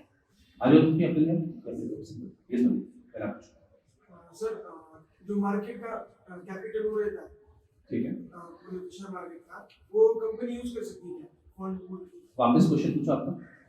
जो शेयर मार्केट के पैसे, शेयर मार्केट के पैसे में किस पैसों की बात करो, किन पैसों की बात करो? फंड फंड में हूं जो हम मार्केट में यूज करते हैं। एकदम नहीं, आप कंफ्यूज होते हो, एकदम आराम से, कोई परेशानी नहीं है। कौन से पैसों की बात कर रहे हो? अपन जो शेयर मार्केट, अपन मतलब शेयर होल्डर। हां, शेयर होल्डर, शेयर होल्डर ने शेयर्स खरीदे स्टॉक एक्सचेंज से, ठीक है, तो कंपनी वो फंड यूज करती है क्या? नहीं। अब समझो एकदम ध्यान से, स्टॉक एक्सचेंज पे आज मान लीजिए मैंने शेयर्स खरीदे, तो वो पैसे तो किसको जा रहे हैं? जो व्यक्ति शेयर्स बेच रहा है। शांति से, स्टॉक एक्सचेंज पे क्या होता है, आज स्टॉक एक्सचेंज पे कोई भी शेयर का मार्केट प्राइस है कम, रिलायंस का शेयर प्राइस है 2400 रुपीस, तो मतलब मेरे पास अगर रिलायंस के शेयर हैं तो मैं 2400 में बेच सकता हूं। मैंने बेचे और आपने खरीदे, तो आपने 2400 रुपीस जो दिए वो तो मुझे मिल गए ना, कंपनी को इसमें से एक पैसा भी नहीं मिल रहा है। अच्छे समझना, कंपनी को सिर्फ पैसा कब मिलता है जब कंपनी शेयर्स इशू करती है। कंपनी शेयर्स इशू की एक चीज होती है, एकदम मस्ती से, प्राइमरी मार्केट से, एकदम ये तो हमें करना है। हमें क्या करना है, हम सब लोग अलग अलग बैकग्राउंड से हैं, तो हमें कोशिश करना है कि हम सब लोग एक कुछ बेसिक्स क्लियर कर ले ताकि हमें पहले चैप्टर में मजा आए। तो बहुत ही बेहतरीन डिस्कशन चल रहा है। एक चीज को समझना, एक होता है प्राइमरी मार्केट, एक होता है सेकेंडरी मार्केट। एकदम शांति से, आज मुझे कार खरीदनी है, मैं गया कार के शोरूम में, मैंने कहा कि भैया सुनो यार महिंद्रा थार कितने की? उसने कहा भैया 16 लाख रुपए की कार। मैंने कहा बिल्कुल ले लो, 16 लाख रुपए कार ले लो। मैंने कार खरीदी फ्रॉम प्राइमरी मार्केट, शोरूम से जाके, कंपनी भी शोरूम से ले आया है प्राइमरी मार्केट, वही मैंने सोचा 16 लाख तो बहुत ज्यादा है। मैं गया सेकंड हैंड कार डीलर के पास, कि सुना है महिंद्रा थार है तेरे पास? बोले है ना, ये 6 साल पुरानी है, 5 साल पुरानी, 4 साल पुरानी है, ये 4 लाख की, 8 लाख की, 12 लाख की। मैंने कहा ये अच्छी होगी, 8 लाख रुपए की लिए। मैंने जब मार्केट से, अब जब मैंने कार खरीदी उस सेकंड हैंड डीलर से, मैंने कहा 8 लाख रुपए मुझे कार दे दो। उसने कहा ठीक है। मैंने कहा पहले किसके पास थी? उसने कहा एक ध्रुव करके व्यक्ति है, उसकी कार है। मैंने कहा बुला ले ध्रुव को। ध्रुव आया, हमने पेपर साइन किए, मैंने वो कार ध्रुव से खरीदी 8 लाख रुपए में, और उस ब्रोकर ने, जो सेकंड हैंड डीलर है, उसने तो 20-25 हजार रुपए ध्रुव से लिए होंगे, मुझे उससे कोई मतलब नहीं है। मैंने 8 लाख में कार खरीदी, 8 लाख रुपए ध्रुव को गए, ध्रुव ने उसमें से 20,000 रुपए ब्रोकर को दिए होंगे, मुझे उससे फर्क नहीं पड़ता है। मुझे बताओ महिंद्रा कंपनी को एक भी पैसा मिला है? सवाल ही पैदा नहीं होता है, क्योंकि महिंद्रा को कब पैसा मिला था? जब वो कार महिंद्रा ने बेची थी, उसको तो पैसे मिल चुके जो मिले थे। अब उसके बाद में ध्रुव ने मेरे को बेची, मैं उस कार को वापस किसी को बेचता हूं, महिंद्रा को एक नया पैसा नहीं मिलता है। That is secondary market. Exactly same तरीके से जब कंपनी शेयर को इश्यू करती है, कंपनी ने शेयर को इश्यू करके, तब वो हुआ है primary market. For example Paytm का आईपीओ हुआ, पेटीएम का आईपीओ हुआ, पेटीएम ने शेयर्स इन्वेस्टर को बेचे, एक शेयर तकरीबन समझो से फॉर एग्जांपल 1200 रुपए 2500 रुपए बेचा, जो भी रेट में बेचा, मैंने वो शेयर खरीदे, तब जो मैंने पैसा दिया वो गया कंपनी के पास। आईपीओ में कंपनी ने शेयर्स इशू किए, वो पैसा गया कंपनी के पास। अब मेरे पास शेयर्स है, अब मैं उसको स्टॉक एक्सचेंज में जब भी बेचता हूं, स्टॉक एक्सचेंज में जब भी बेचता हूं, वहां पे तो मुझे जो पैसा मिलेगा उससे कंपनी का कोई रिश्ता आता ही नहीं है। कंपनी को मैंने पैसे देके शेयर्स खरीद लिए, अब शेयर के प्राइस मान लो गिर गए, मैंने कंपनी को दिए थे 2500, अब शेयर के प्राइस गिर गए, अभी मार्केट प्राइस है से फॉर एग्जांपल 1600, अब मैंने वो शेयर किसी को बेचे, 1600 मुझे मिले, इससे कंपनी का कोई रिश्ता आता है क्या? तो सेकेंडरी मार्केट जिसे स्टॉक एक्सचेंज कहते हैं, स्टॉक एक्सचेंज पे हम जैसे इन्वेस्टर्स शेयर्स को खरीदते बेचते हैं, इससे कंपनी को कोई फर्क पड़ता नहीं है। कंपनी तो जब शेयर्स इशू किए तब जो कंपनी ने पैसा रिलीज कर दिया, बस वो उसके पास है। इसको समझने के लिए बेस्ट एग्जांपल है, आप कोई भी कार का, बाइक का, किसी का भी एग्जांपल ले लो, कि जब वो कार हमने शोरूम से खरीदी तब उसके पैसे शोरूम को गए, तब कंपनी को गए। उसका तो हम सेकंड हैंड कितनी भी बार डील करें, कंपनी को लेना देना ही नहीं। एग्जैक्टली समझ रहे हो मस्ती से? ये मैं आपको पूछना सर क्लियर सेम मतलब कोई की अगर फेस वैल्यू से नीचे जा रहा है तो अगर कोई इफेक्ट पड़ेगा? कंपनी को कोई फर्क नहीं पड़ता है। एक बार शेयर्स इशू हो गए, उसके अंदर कंपनी पे प्रैक्टिकली कोई इंपैक्ट नहीं है, बट हाँ कंपनी दुखी जरूर होती है। तो कंपनी मतलब क्या, उसके प्रमोटर दुखी होते हैं, बिकॉज़ उनके पास भी तो कंपनी का शेयर है। आज मान लो पेटीएम का शेयर आईपीओ हुआ, उसके अंदर गिर गया, उसके बाद में शेयर गिर गया, तो जो पेटीएम का जो ओनर तो जो कंपनी का प्रमोटर है, शेयर होल्डर है, वो दुखी तो हुआ ना। वो दुखी क्यों हुआ? और फिर आपको ट्रायल करना होगा, ट्रायल करना है ना आपको, थोड़ी देर बात करोगे है ना, मेरे लेक्चर में थोड़ा टाइम दो ना मुझे, आप कितना दे 20-25 मिनट और। अरे नहीं नहीं, वो तो मैंने ऐसे ही चला कर चल नहीं रहा, वो ऑडियो का प्रॉब्लम आ रहा है, ठीक है। हाँ अब वो कहाँ से पेटीएम का IPO हो गया। हाँ पेटीएम का IPO में मैंने उसमें शेयर्स खरीद लिए, अब वो शेयर का प्राइस गिर गए। प्रैक्टिकली पेटीएम को इससे कोई नुकसान नहीं है, लेकिन पेटीएम का प्रमोटर दुखी हो रहा है, क्योंकि उसके पास भी तो कंपनी के बहुत सारे शेयर्स हैं, और जब मार्केट प्राइस गिरती तो दुखी तो हो रहा है ना व्यक्ति। बस ये इंपैक्ट है। सेपरेट लीगल एंटिटी के अंदर कंपनी को कोई फर्क पड़ता नहीं, कंपनी को जो IPO FPO में पैसे मिल गए, बात क्लियर है? सर IPO कैसे लॉन्च करते हैं? उसका तो पूरा प्रोसेस है, उसका एक पूरा चैप्टर है, तो ऐसा समरी में आपको नहीं बता पाऊंगा। IPO का पूरा प्रोसेस होता है, उसमें कंपनी चेक करती है कंपनी का इतना प्रॉफिट है, इतना टर्नओवर है, इतनी चीजें हैं, और उसके बाद प्रोसीजरल कंप्लायंस है, 4-5 लोगों के अप्रूवल लेने, फिर आप IPO कर सकते हैं। तो उसको लेके पूरा प्रोसेस आता है। सर डायरेक्टली ऐसे किसी को कंपनी खोल के IPO इशू नहीं कर सकते? बिल्कुल कर सकते हैं। उसके लिए जब मैं आपको चैप्टर पढ़ाऊंगा उसके लिए ऑल्टरनेटिव एलिजिबिलिटी होता है। एक तो है कि एस्टैब्लिश्ड कंपनी जिसका प्रॉफिट है वो IPO कर सकती है, या फिर एक ऑल्टरनेटिव एलिजिबिलिटी होती है कि ऑल्टरनेटिव एलिजिबिलिटी में अगर आप ये कंडीशन अप्लाई नहीं करते तो भी आप IPO ला सकते हैं। For example Paytm, Zomato, they loss making company, फिर भी वो IPO ला पाएगा, क्योंकि वो there is a requirement of 15 crore per annum का आपका प्रॉफिट होना चाहिए, ऐसी रिक्वायरमेंट है। लेकिन वो तो रिक्वायरमेंट को कंप्लाई नहीं करेगी, फिर भी वो IPO ला पाई, क्योंकि हमारा ये मानना है कि एक कंपनी को सिर्फ आप उसके प्रॉफिट से जज नहीं कर सकते, क्योंकि कंपनी को आज तक इंडिया में इतना कॉम्पिटिटिव मार्केट है कि कुछ साल तो लॉस बेयर करना ही पड़ता है उस मुकाम तक आने के लिए। तो इसलिए लॉस बेयरिंग कंपनी को बैड कंपनी नहीं बोला जाता है, तो इसलिए लॉस मेकिंग कंपनी भी उसकी भी ऑल्टरनेटिव एलिजिबिलिटी नॉर्म है जिसके थ्रू आ सकती है, और बहुत ही प्यारा नॉर्म रखा है। मैं आपको क्या कह रहा हूँ, जबरदस्त सेम। जब आपको पानी पूरी वाला एग्जांपल दिखाया था ना कि लोग खड़े मतलब अच्छा सेम हो, अभी मैं बोलूंगा आपको समझेगा नहीं कैसे। उन्होंने क्या रखा है, अगर आपकी लॉस मेकिंग कंपनी है और आपको IPO लाना है, तो आपकी कंपनी के कम से कम 50% शेयर, कम से कम 75% शेयर, कम से कम 80% शेयर, ऐसा बोलेंगे, वो बड़े बड़े इन्वेस्टर्स के पास होने चाहिए। उनको कहते हैं शेयर मार्केट में क्वालिफाइड इंस्टीट्यूशनल बायर, बड़े बड़े इन्वेस्टर। तो अगर आपकी कंपनी के टोटल 1 लाख शेयर्स हैं, उनमें से 75,000 शेयर बड़े बड़े इन्वेस्टर लेने को रेडी है, तो बाकी शेयर के लिए पब्लिक के पास आ सकते हैं। उनका लॉजिक क्या है शेयर मार्केट का, कि अगर वो बड़े बड़े लोगों ने लेने के लिए रेडी हो गए, मतलब कंपनी अच्छी हो, ऐसा कि अभी नहीं समझेगा, जब सब्जेक्ट पे जाएंगे तब समझेगा। बट आपके क्वेश्चन का मैं आंसर कर देता हूं कि even loss making company, even new companies can come for it, उनके लिए भी नॉर्म्स है। यस सर FPO जब इशू करते हैं तब फिर से नए प्राइस पे करते हैं मतलब? हाँ इनका क्वेश्चन है कि अगर एक कंपनी पर IPO किया, ठीक है, उसके बाद में कंपनी ने अगर FPO किया तो क्या सेम प्राइस पे IPO करना उसकी जरूरत है? नहीं, कंपनी उस समय देखेगी ना कि हम एक शेयर में कितना प्राइस दे सकते हैं। तो बहुत प्यारा गेम होगी, मतलब उसमें अभी नहीं जाऊंगा, उसमें भी आपने बचपन में नहीं पढ़ा है कि मिनिमम सब्सक्रिप्शन 90% होना चाहिए, ऐसा नहीं पढ़ा है? अब आप समझो कितना गजब का गेम हो जाता है कंपनी के लिए। कंपनी के लिए क्या रूल है, आज मैं शेयर्स इशू कर रहा हूं, मान लीजिए कंपनी 1 लाख शेयर्स इशू कर रही है, 90,000 शेयर्स के लिए एप्लीकेशन आना चाहिए कंपल्सरी। अगर 89,000 शेयर्स के लिए एप्लीकेशन आई तो आप एक पैसा भी नहीं रख पाओगे, आपको पूरा पैसा रिफंड करना पड़ेगा। ये लॉ है, ये भी हम पढ़ेंगे मिनिमम सब्सक्रिप्शन। तो इसका एक सॉल्यूशन होता है अंडरराइटिंग करा लो वगैरह वगैरह, ठीक है। बट आप समझो तो कंपनी कितनी घबराई हुई रहती है कि अगर हमने थोड़ा सा भी प्राइस को ज्यादा रख लिया, सुना कैसे, थोड़ा सा भी प्राइस को आपने ज्यादा रख लिया तो उसमें प्रॉब्लम क्या होगी, तो लोग सब्सक्राइब नहीं करेंगे, और 90% से कम हो गया तो फिर बिगड़ जाएगा। और अगर हमने प्राइस को कम रख लिया तो यार फिर तो हम ज्यादा पैसा कलेक्ट कर सकते थे जो हम नहीं कर पाए।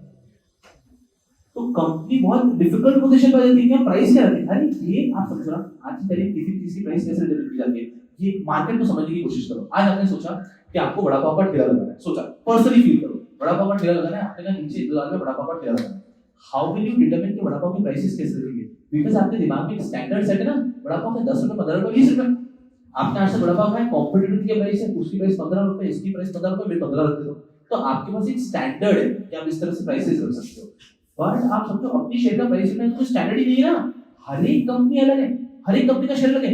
एमआरएफ का शेयर 75,000 का है, बजाज फाइनेंस का शेयर 7,000 का है, वही यस बैंक का शेयर 15 रुपए का है।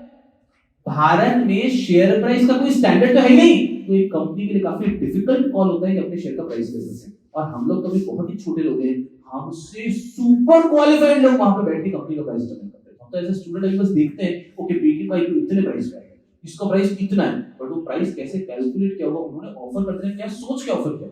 सो that's the thing about the price. It's not that easy to determine the share price. Sir but वो तो कैपिटल से डिसाइड कर सकते हैं ना कि इतना कैपिटल चाहिए तो अपन इतने शेयर इशू कर सकते हैं. इतना कैपिटल चाहिए, इनका कहना मान लीजिए कंपनी को 1000 करोड़ चाहिए, हाँ. तो एक शेयर का प्राइस कैसे डिटरमिन करेंगे? It's very difficult. कितने शेयर्स इशू करना है, एक शेयर का प्राइस क्या रखना है, पब्लिक देने को रेडी होगी या नहीं होगी, ये सब चीजें इतनी आसान नहीं. It's very So we difficult. can issue for 1 crore capital also, no shares. कितना भी यस हाँ तो लाइक जैसे 1 crore करना है, सपोज 1 लाख ही करना है, ठीक है. तो 10,000 इशू करके 10 रुपीस करके भी तो इशू कर सकते नहीं तो अब पब्लिक को लगना चाहिए कि आपका शेयर 10 रुपए का वैल्यू करता है. हैं. आज आपने कह दिया कि हमारे शेयर 10 रुपए मिल रहा है, तो पब्लिक को उस शेयर की वर्थ 10 रुपए लगनी चाहिए. और पब्लिक का मतलब क्या होता है, इंडिया में जब भी आईपीओ आता है ना, तो सारे न्यूज़ चैनल, सारे बड़े-बड़े जो भी क्रेडिट रेटिंग एजेंसीज है, वो सब उस पे अपना ओपिनियन देती है कि ये वर्थ इट है कि नहीं, इनका वैल्यूएशन सही है कि नहीं. तो उसके ऊपर फिर अगर आपने बहुत ही वेग वैल्यूएशन किया है, तो पकड़ में आ जाते हैं. और पकड़ में आने में फिर उन्होंने अगर एक भी नेगेटिव कमेंट दे दिया, तो फिर जनता आपकी कंपनी के शेयर में इन्वेस्ट नहीं करेगी. कोई न्यू मेंबर है, new member in sense, suppose you told the vada pav example. हाँ I want to open a vada pav shop. ठीक है. मुझे चाहिए 1 लाख रुपीस. I ठीक। don't have any investor. मेरे को ठीक है। पब्लिक से इशू कराना है. ओके, तो I can open a company of vada pav and issue कर सकती हूँ. बिल्कुल इशू कर सकते हो. बट आप मान लीजिए वहाँ पे भी मल्टीपल चीजें क्या आएगी. अगर मान लीजिए आपकी इच्छा है कि आपकी कंपनी को आपको लिस्टेड कंपनी बनाना है, आपने कहते हैं एक शेयर 10 रुपए का, तो उस इन्वेस्टर को जिसको आप दे रहे हो, उसको लगना चाहिए कि 10 रुपए में इस कंपनी के टोटल शेयर्स कितने हैं. इस कंपनी के 1 लाख शेयर्स हैं, 1 लाख का मुझे एक शेयर 10 रुपए का मिल रहा है, ये कंपनी इतनी वैल्यूएशन में वर्थ ही नहीं है. उसको लग सकता है मेरा 10 रुपए देना एक शेयर में वर्थ नहीं है. उसको एक व्यक्ति कंपनी में कब इन्वेस्ट करेगा, उसको लगेगा इन्होंने आज 10 लाख रुपए रेस की, उसको ये कितना जल्दी 10 के 20 लाख कर सकते हैं, 30 लाख कर सकते हैं, तो मेरा 10 रुपए का शेयर 20 रुपए 30 रुपए हो गया. तो अगर उसको लगता है कि वो वर्थ है, तो वो इन्वेस्ट करेगा, अदरवाइज इन्वेस्ट नहीं करता. As easy is that. It's as easy. तभी तो प्राइवेट कंपनी में प्रॉब्लम क्यों नहीं आती है, क्योंकि प्राइवेट कंपनी में आप पब्लिक के पास नहीं जा रहे, आप अपने रिश्तेदारों के पास जा रहे हो, तो आप उनको बस कन्विंस करोगे, सुनो ना इन्वेस्ट कर दो, पक्का रिटर्न मिलता है, सुनो ना इन्वेस्ट करो, वहां पे आपको कन्विंस करना इजी था. तो पब्लिक के लिए it's hello lot of trouble. And कोई भी व्यक्ति अपना हार्ड अर्न्ड मनी किसी भी रैंडम कंपनी में क्यों इन्वेस्ट करेगा, थोड़ा तो सोच समझ के करेगा. That's why the game comes. Yes बड़ी आप पूछना चाहते हैं.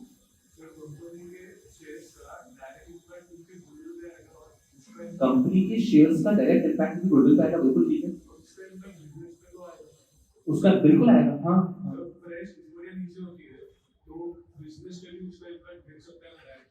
Not necessary. नहीं, अब ये अपना कहना सही नहीं है. इसका मैं एग्जांपल देता हूं अमेज़न के शेयर में. उनका पहले क्वेश्चन आपको समझाता हूं. उनका क्वेश्चन क्या है कि सर अगर किसी कंपनी का मार्केट प्राइस गिरेगा तो उसका गुडविल बिगड़ेगा. गुडविल बिगड़ेगा तो फिर पब्लिक उस कंपनी के ऊपर, उस कंपनी के प्रोडक्ट्स भी नहीं खरीदेगी प्रोबेबली, कि उस कंपनी का ओवरऑल गुडविल बिगड़ेगा तो उसका मार्केट भी बिगड़ेगा, उसकी सेल्स भी बिगड़ेगी. ऐसा नहीं होता है. अमेज़न के अंदर जेफ बेजोस साहब का इंटरव्यू था, उसमें उन्होंने क्या बोला, अमेज़न का शेयर जब सबसे लो पे था तब अमेज़न सबसे बेहतरीन परफॉर्म कर रही. क्यों? उनका कहना था कि अमेज़न का शेयर गिर रहा था बिकॉज़ ऑफ आवर लॉसेस, और तब हम एज अ टीम समझ रहे थे कि लॉसेस हो रहे हैं and we were working on correcting them. If possible I will show you that interview. तो उनका कहना था कि जब वो लॉसेस, शेयर प्राइस गिर रहा था, शेयर प्राइस कंटीन्यूअसली गिर रहा है, लेकिन हम हमारे सर्विसेज पे काम कर रहे हैं, हम सर्विसेज बहुत अच्छी दे रहे हैं, हम सर्विसेज बहुत अच्छी दे रहे हैं. तो हमारी जब सर्विसेज अच्छी जा रही थी, भले शेयर प्राइस गिर रहा for any reason, but services अच्छी तो people started believing in Amazon. तो वहां से सेल्स चालू हुआ और वो आगे बढ़ता गया. अब आप ऐसे समझो, आप बच्चे अभी कैसे जज करते हो, आप सब कोई ऐसी सर्विसेज जो आप सब यूज करते हो, मोबाइल फोन. क्लास में एक व्यक्ति बैठा हुआ, के पास मोबाइल फोन है, किसी के पास एयरटेल होगा, वोडाफोन होगा, आइडिया होगा, जियो होगा, बट सेल फोन होगा. तो जस्ट अंडरस्टैंड कि आप लोग बिल्कुल, अरे एयरटेल का इंटरनेट बहुत अच्छा चलता है, अरे बहुत ही भारी चलता है, तो आप किसी और को सजेस्ट करते हो कि एयरटेल यूज करो, एंड नॉट कि एयरटेल के मार्केट प्राइस गिरे. नहीं एयरटेल अच्छा. आपको समझ में आ रहा है कि कोशिश करो. आपके घर में वाईफाई चल रहा है, आप सजेस्ट करो नहीं यार एयरटेल का वाईफाई बहुत चलता है, टाटा का वाईफाई अच्छा नहीं चलता है. You are not even aware कि एयरटेल का शेयर प्राइस क्या है. तो कभी भी शेयर प्राइस से उसका बिजनेस हैम्पर होगा, ये बहुत फार फेच्ड है, पॉसिबिलिटी काफी है इसकी. क्लियर? लेकिन Amazon डोमिनेंट पोजीशन में है, उसका कंपटीशन ज्यादा नहीं है, लेकिन जो छोटी कंपनीज होती है वो कंपटीशन में बहुत ज्यादा जैसे कि आपके कहने पे मैं एग्जांपल लेता हूं, अगर एयरटेल वोडाफोन का, तो उसकी अगर मैं बात करते हैं, तो आज की तारीख में वोडाफोन सर्विसेज अच्छी नहीं दे रहा, इसलिए लोग वोडाफोन से बैकआउट कर रहे हैं फॉर एग्जांपल. लेकिन कोई वोडाफोन से इसलिए बैकआउट नहीं कर रहा, उसके शेयर प्राइस गिर रहे तो वो कंपनी अच्छी है. मतलब आप प्रैक्टिकली खुद के लेवल पे रख के देखो. आप एग्जांपल लो हिंदुस्तान यूनिलीवर, आप डेली बेसिस पे हिंदुस्तान यूनिलीवर के इतने सारे प्रोडक्ट्स लेते हो. आप जो भी सोप यूज करते हो हिंदुस्तान यूनिलीवर का है, आप हनी यूज करते हो हिंदुस्तान यूनिलीवर का है, आपके शैम्पू हिंदुस्तान यूनिलीवर के, उसका शेयर प्राइस गिरेगा उससे आपके उस प्रोडक्ट पे इम्पैक्ट नहीं आता है। आपके हिसाब से डव अच्छा है तो अच्छा है, are you understanding? Just because share price graph नहीं, कल से मैं डव यूज नहीं करूंगा, so that is a very far fetched thing, ऐसे नहीं करते जनरली ऐसे। और मैं ये कह रहा हूं ह्यूमन है ना, तो ह्यूमन अजीब लोग हैं, हो सकता है कि मार्केट में 100 में से 1 लोग वैसा करते भी हो, लेकिन जनरली लोग ऐसा नहीं करते। तो किसी का मार्केट प्राइस गिरा है, इसके कारण उसके सेल्स गिर जाएंगे, ऐसी केस स्टडी देखने को नहीं मिलेगी। नहीं, यस बैंक की स्टोरी अलग क्यों है समझो। यस बैंक की स्टोरी कैसे अलग है? यस बैंक का शेयर प्राइस गिरा, यस बैंक ने इमीडिएटली क्या किया, अपने जिन लोगों के अकाउंट में पैसे थे उनको फ्रीज कर दिया, पैसे विड्रॉ नहीं कर सकते। उस कारण से उनकी इमेज पूरी बार बच गई और बचेगी ना। यस बैंक के अंदर मान लो मेरे 20 लाख रुपए पड़े और इमीडिएटली यस बैंक बोलता है कि नहीं हम तो ये आपको निकाल नहीं देंगे, तो ऑटोमेटिकली बेड रेपुटेशन होती है। अब आप देखो इमीडिएटली यस बैंक अभी उसके रेपुटेशन पे काम कर रहा है, तो अभी भले उसका शेयर प्राइस बिल्कुल गिरा हुआ है, लेकिन उसके कस्टमर्स को अभी ऐड करने चलते बिल्कुल प्रॉब्लम नहीं है। ऐसा रेयरेस्ट ऑफ रेयर केस में से एग्जांपल जरूर हो सकता है, बिकॉज़ यस बैंक में ये चीज जरूर हुई थी कि जब शेयर प्राइस इतना गिरे तो एक रूमर चालू हो गई कि यस बैंक अब मतलब इंसॉल्वेंट हो गया। उस कारण से जनता पैसे लेने चली गई, उस कारण से यस बैंक को ऐसा करना पड़ा कि पैसे नहीं निकाल सकते। अरे क्योंकि कभी भी बैंक के पास इतना पैसा थोड़ी ना होता कि आप सब लोग विड्रॉ कर लो। हमने सबने सेविंग बैंक में इतना पैसा जमा कर रखा है, उसको तो बैंक वाले लोन दे दिए ना। तो बैंक एक गेम खेलती है सिंपल, कि उनको पता है कि मोर लेस 10-20% लोग पैसा विड्रॉ करने के लिए तो मैनेजेबल रहेगा। जिस दिन सब लोग चले गए तो इम्पॉसिबल उनके लिए मैनेज करना, इसलिए यस बैंक को लगाना पड़ा। वो छोड़ो, रूपी कोऑपरेटिव बैंक की बहुत साल पहले कर चुकी है। मेरा एज अ स्टूडेंट रूपी कोऑपरेटिव बैंक के अंदर पैसा था, मेरे 420 रुपए खा गए वो लोग। हाँ खा गए। मैं आपको बताता हूँ, आईएलएस लॉ कॉलेज है, आईएलएस लॉ कॉलेज में कोई व्यक्ति जाएगा तो आईएलएस में जाओगा तो उसके अंदर एक बैंक को करता था रूपी कोऑपरेटिव बैंक, अंदर कॉलेज के अंदर। हम नए बाहर से ठीक है ओपन अकाउंट ओपन कर लेते हैं, और उसके साल भर के अंदर रूपी कोऑपरेटिव बैंक ने एकदम से बोला, तो ह्यूमर है अपने स्टूडेंट है व्हाट्सएप मैसेज कि रूपी कोऑपरेटिव बैंक इंसॉल्वेंट होने वाला है, तो सारे स्टूडेंट पैसे लेने चले गए। आपको समझ में आया? तो जैसे कि हम गए ऑल ओवर महाराष्ट्र सब लोग पैसे लेने के लिए चले गए। अब उनके साथ पैसे मिलेंगे, सबको रिटर्न कर देंगे, तो उनको क्या करना पड़ा, उनको रूल लाना पड़ा कि जिसके भी अकाउंट में जितना पैसा है उसका सिर्फ 10% विड्रॉ कर सकते हैं, ऐसा कुछ रूल लेकर आए। तो as a customer you feel cheated ना, कि भाई हमने तो पैसा जमा कराया था और अब आप 10% ही दे रहे हो, तो वहां से उनकी सर्विसेज पूरी है ये वर्ड स्प्रेड हुआ, और इस कारण से तो बिजनेस हैंपल।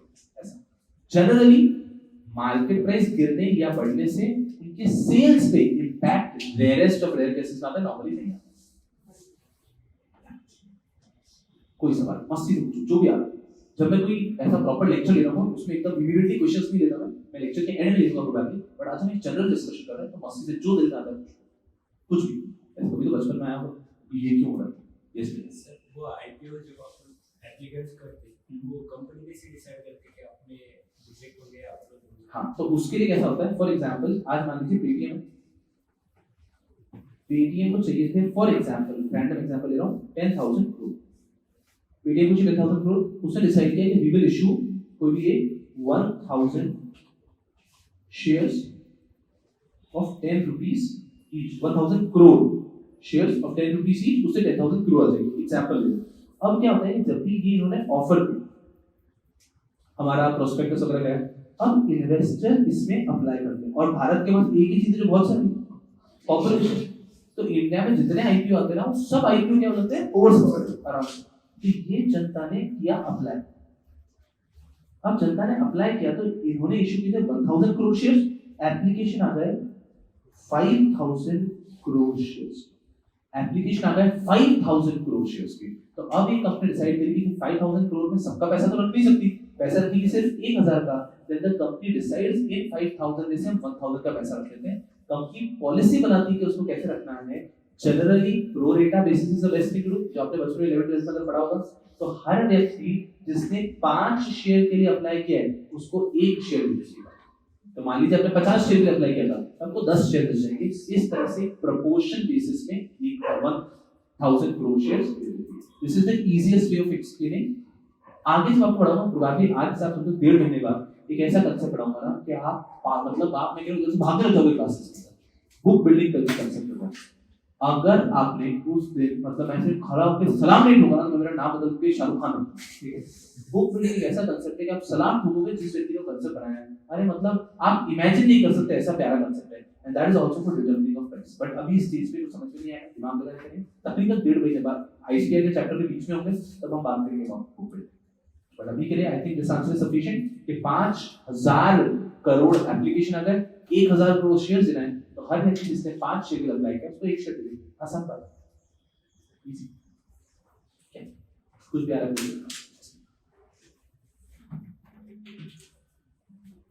स्माइल करते हो ना? हाँ कुछ सवाल है? सर जैसे आईपीओ आता है मार्केट में जी उसके प्राइस कैसे डिटरमाइन होती है, मतलब कम में जा रहा है, डिस्काउंट में जा रहा है, प्रीमियम रेट में जा रहा है? It's purely demand supply. आपका क्वेश्चन है कि आईपीओ आ गई कंपनी का, आईपीओ आने के बाद में वो कंपनी जब लिस्ट होती है तब कभी कुछ कंपनीज होती है जिनको कहते हैं कि मान लीजिए कंपनी ने शेयर दिया 1000 रुपए हर एक व्यक्ति को, वो 1000 का 1200-1500 तक चला जाता है, ठीक है। और कुछ कंपनी के शेयर से 1000 से 500-600 पे आ जाता है इमीडिएटली।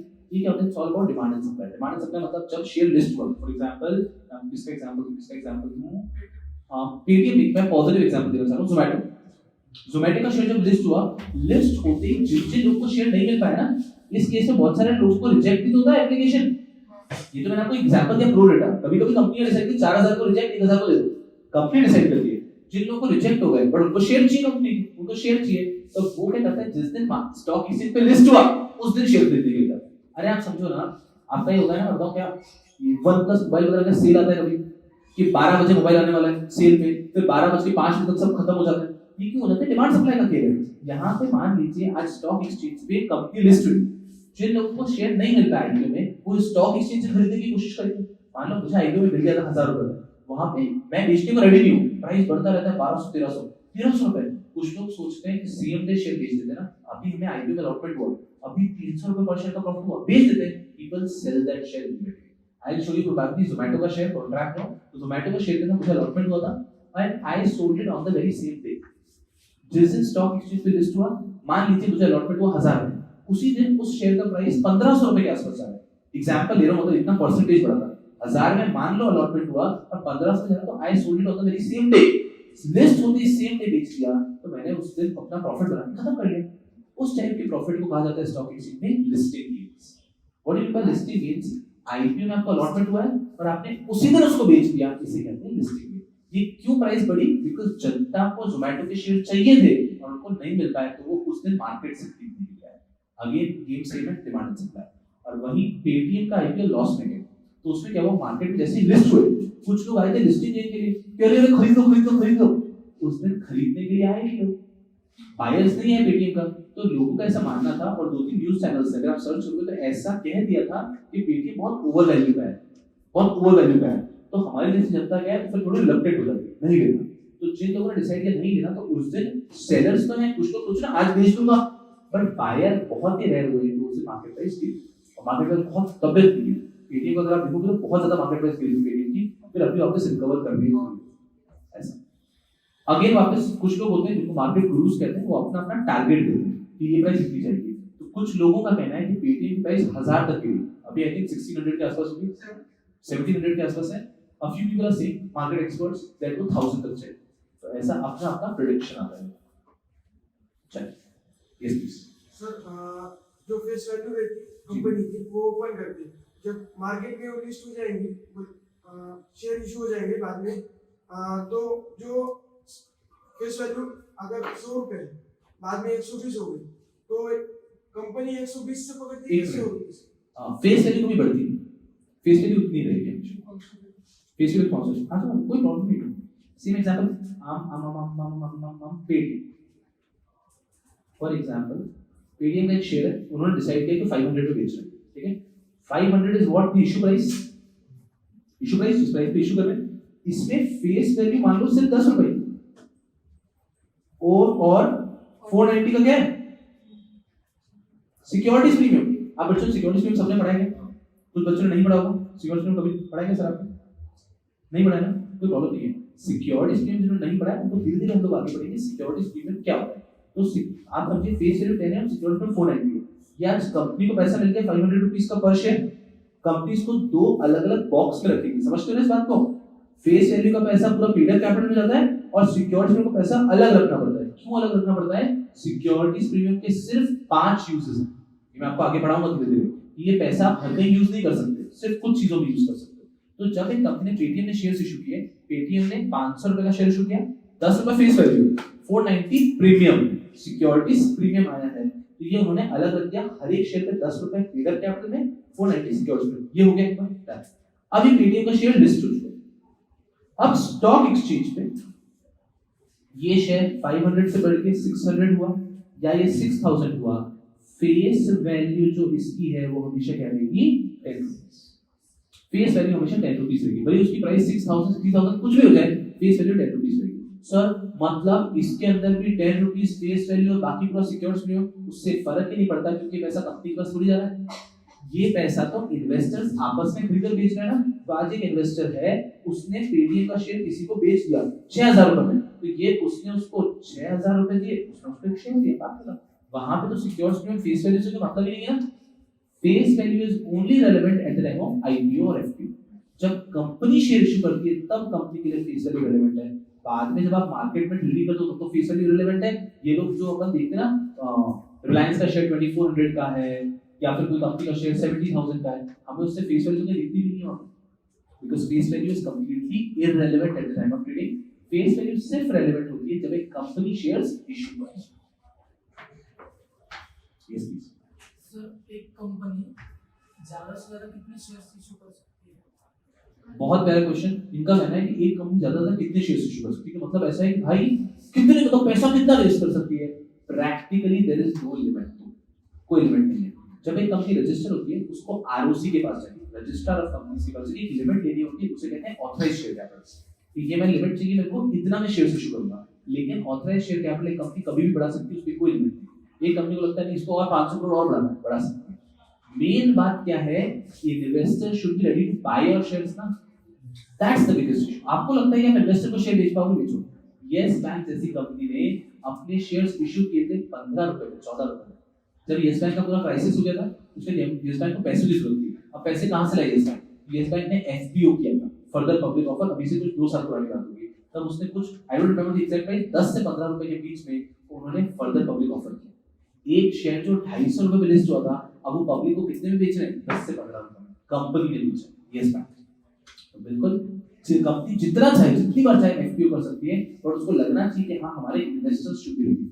इन्वेस्टर्स रेडी है क्या? आपको लगता है कि इन्वेस्टर और इन्वेस्ट कर देंगे तो कर दो, कोई लिमिट ही नहीं।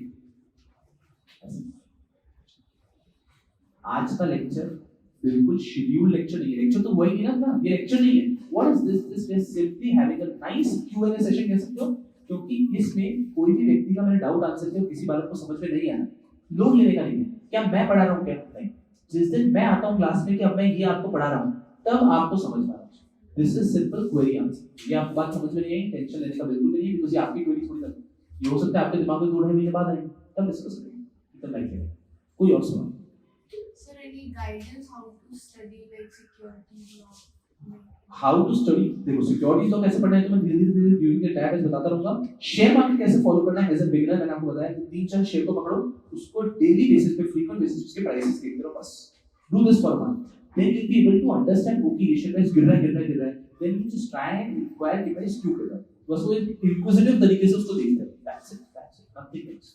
ट्रेडिंग करके सीखना बेवकूफी है। मैं पहले ही बोल चुका हूं कि अगर कोई व्यक्ति मेरी बात को 21 भी मानता है तो शेयर्स पर ट्रेडिंग शुरू नहीं करनी है जब तक आपका प्रोफेशनल का एग्जाम नहीं हो, उसके बाद करें। यस प्लीज, कुछ पूछना चाहते आप? सर, पहले जब 1990 था, 1990 तब जो शेयर्स की प्राइस अगर हमने 100 रुपए में खरीदा रिलायंस का शेयर, फिर वो नाश्ते में 3 महीने लगते थे। नहीं ठीक है, हाँ मतलब 996 डीमैट हुआ उसके पहले, ठीक है, डीमैट के पहले, ठीक है। अगर शेयर प्राइस की कीमत कम हो गई, हाँ तो फिर बीच में ही कम हो गई, फिर क्या होगा? कुछ नहीं कर सकते आप। आपने जब कोई चीज को खरीदा तब तो आपने उस टाइम के मार्केट प्राइस के हिसाब से उसे खरीद लिया, उसके बाद अगर मार्केट प्राइस कम हुई तो कुछ नहीं कर सकता, आपका नुकसान। गोल्ड, प्रॉपर्टी, कोई भी चीज, आज गोल्ड का रेट 50,000 है, मैंने खरीद लिया, अब उसमें अगर 10-15 दिन लग गए उसमें और मार्केट प्राइस गिर गई, कुछ नहीं कर सकते। फिर पहले प्रॉफिट कैसे कमाते थे? प्रॉफिट ऐसे कमाते थे कि लोग वेट करते हैं, मैंने खरीद लिया, उसका मैं वेट करूंगा, जब प्राइस बढ़ेगी तब बेचूंगा। कोई भी चीज आज भी अगर आज डीमैट की केस में भी अगर किसी ने शेयर खरीदा और मार्केट प्राइस गिर गई तो उसका नुकसान ही होने वाला है। तो पहले I just try to answer first, पहले और अभी में डिफरेंस इतना सा है कि पहले मैं उसको फटाफट से बेच पाता था और अब मैं उसको फटाफट से नहीं बेच पाऊंगा, बस ये डिफरेंस। सॉरी ऑपोजिट बोला मैंने, अभी मैं उसको फटाफट से इमीडिएटली सेल कर सकता हूं, पहले मुझे समय लगता था सेल करने, बस ये। बाकी तो it is always on the bet ना कि अगर मैंने जो शेयर खरीदा अगर उसकी मार्केट प्राइस कंटिन्यूअसली गिर रही है तो भले ही डीमैट में हो, भले ही पहले की तरह फिजिकल में हो, लॉस ही होगा आपको सेल करते रहे। सर लेकिन तब भी डे टू डे ट्रांजैक्शन होते थे। डे टू डे ट्रांजैक्शन कैसे कर रहा हूं? देखिए, तो उसके अंदर आपने अपने नाम पे रजिस्टर ही नहीं करवाया, तो बात अलग है। आपने शेयर लिया और उसको अपने नाम पे रजिस्टर नहीं करवाया, ये होती है, आज भी होती है, इसको डिबा ट्रेडिंग है। डिबा ट्रेडिंग इज इलीगल, तो हमारे सिलेबस के अंदर वो कहीं पे भी कवर नहीं होगा। वो आपने हो सकता है अपने होम टाउन में कहीं सुना होगा बस, डिबा ट्रेडिंग। कि डिबा ट्रेडिंग होती है, डिबा ट्रेडिंग में क्या होता है कि आपने कह दिया ये ऑर्डर बुक हो गया, दैट इज इलीगल। उन्होंने ये ऑर्डर बुक कर दिया, फिर जैसे ही आपका शेयर बढ़ रहा है, आपने कहा सेल कर दो, उन्होंने सेल कर दिया, आपको सिर्फ आपका प्रॉफिट या लॉस दिया। So that is not legal, that is not covered under the ambit of securities law.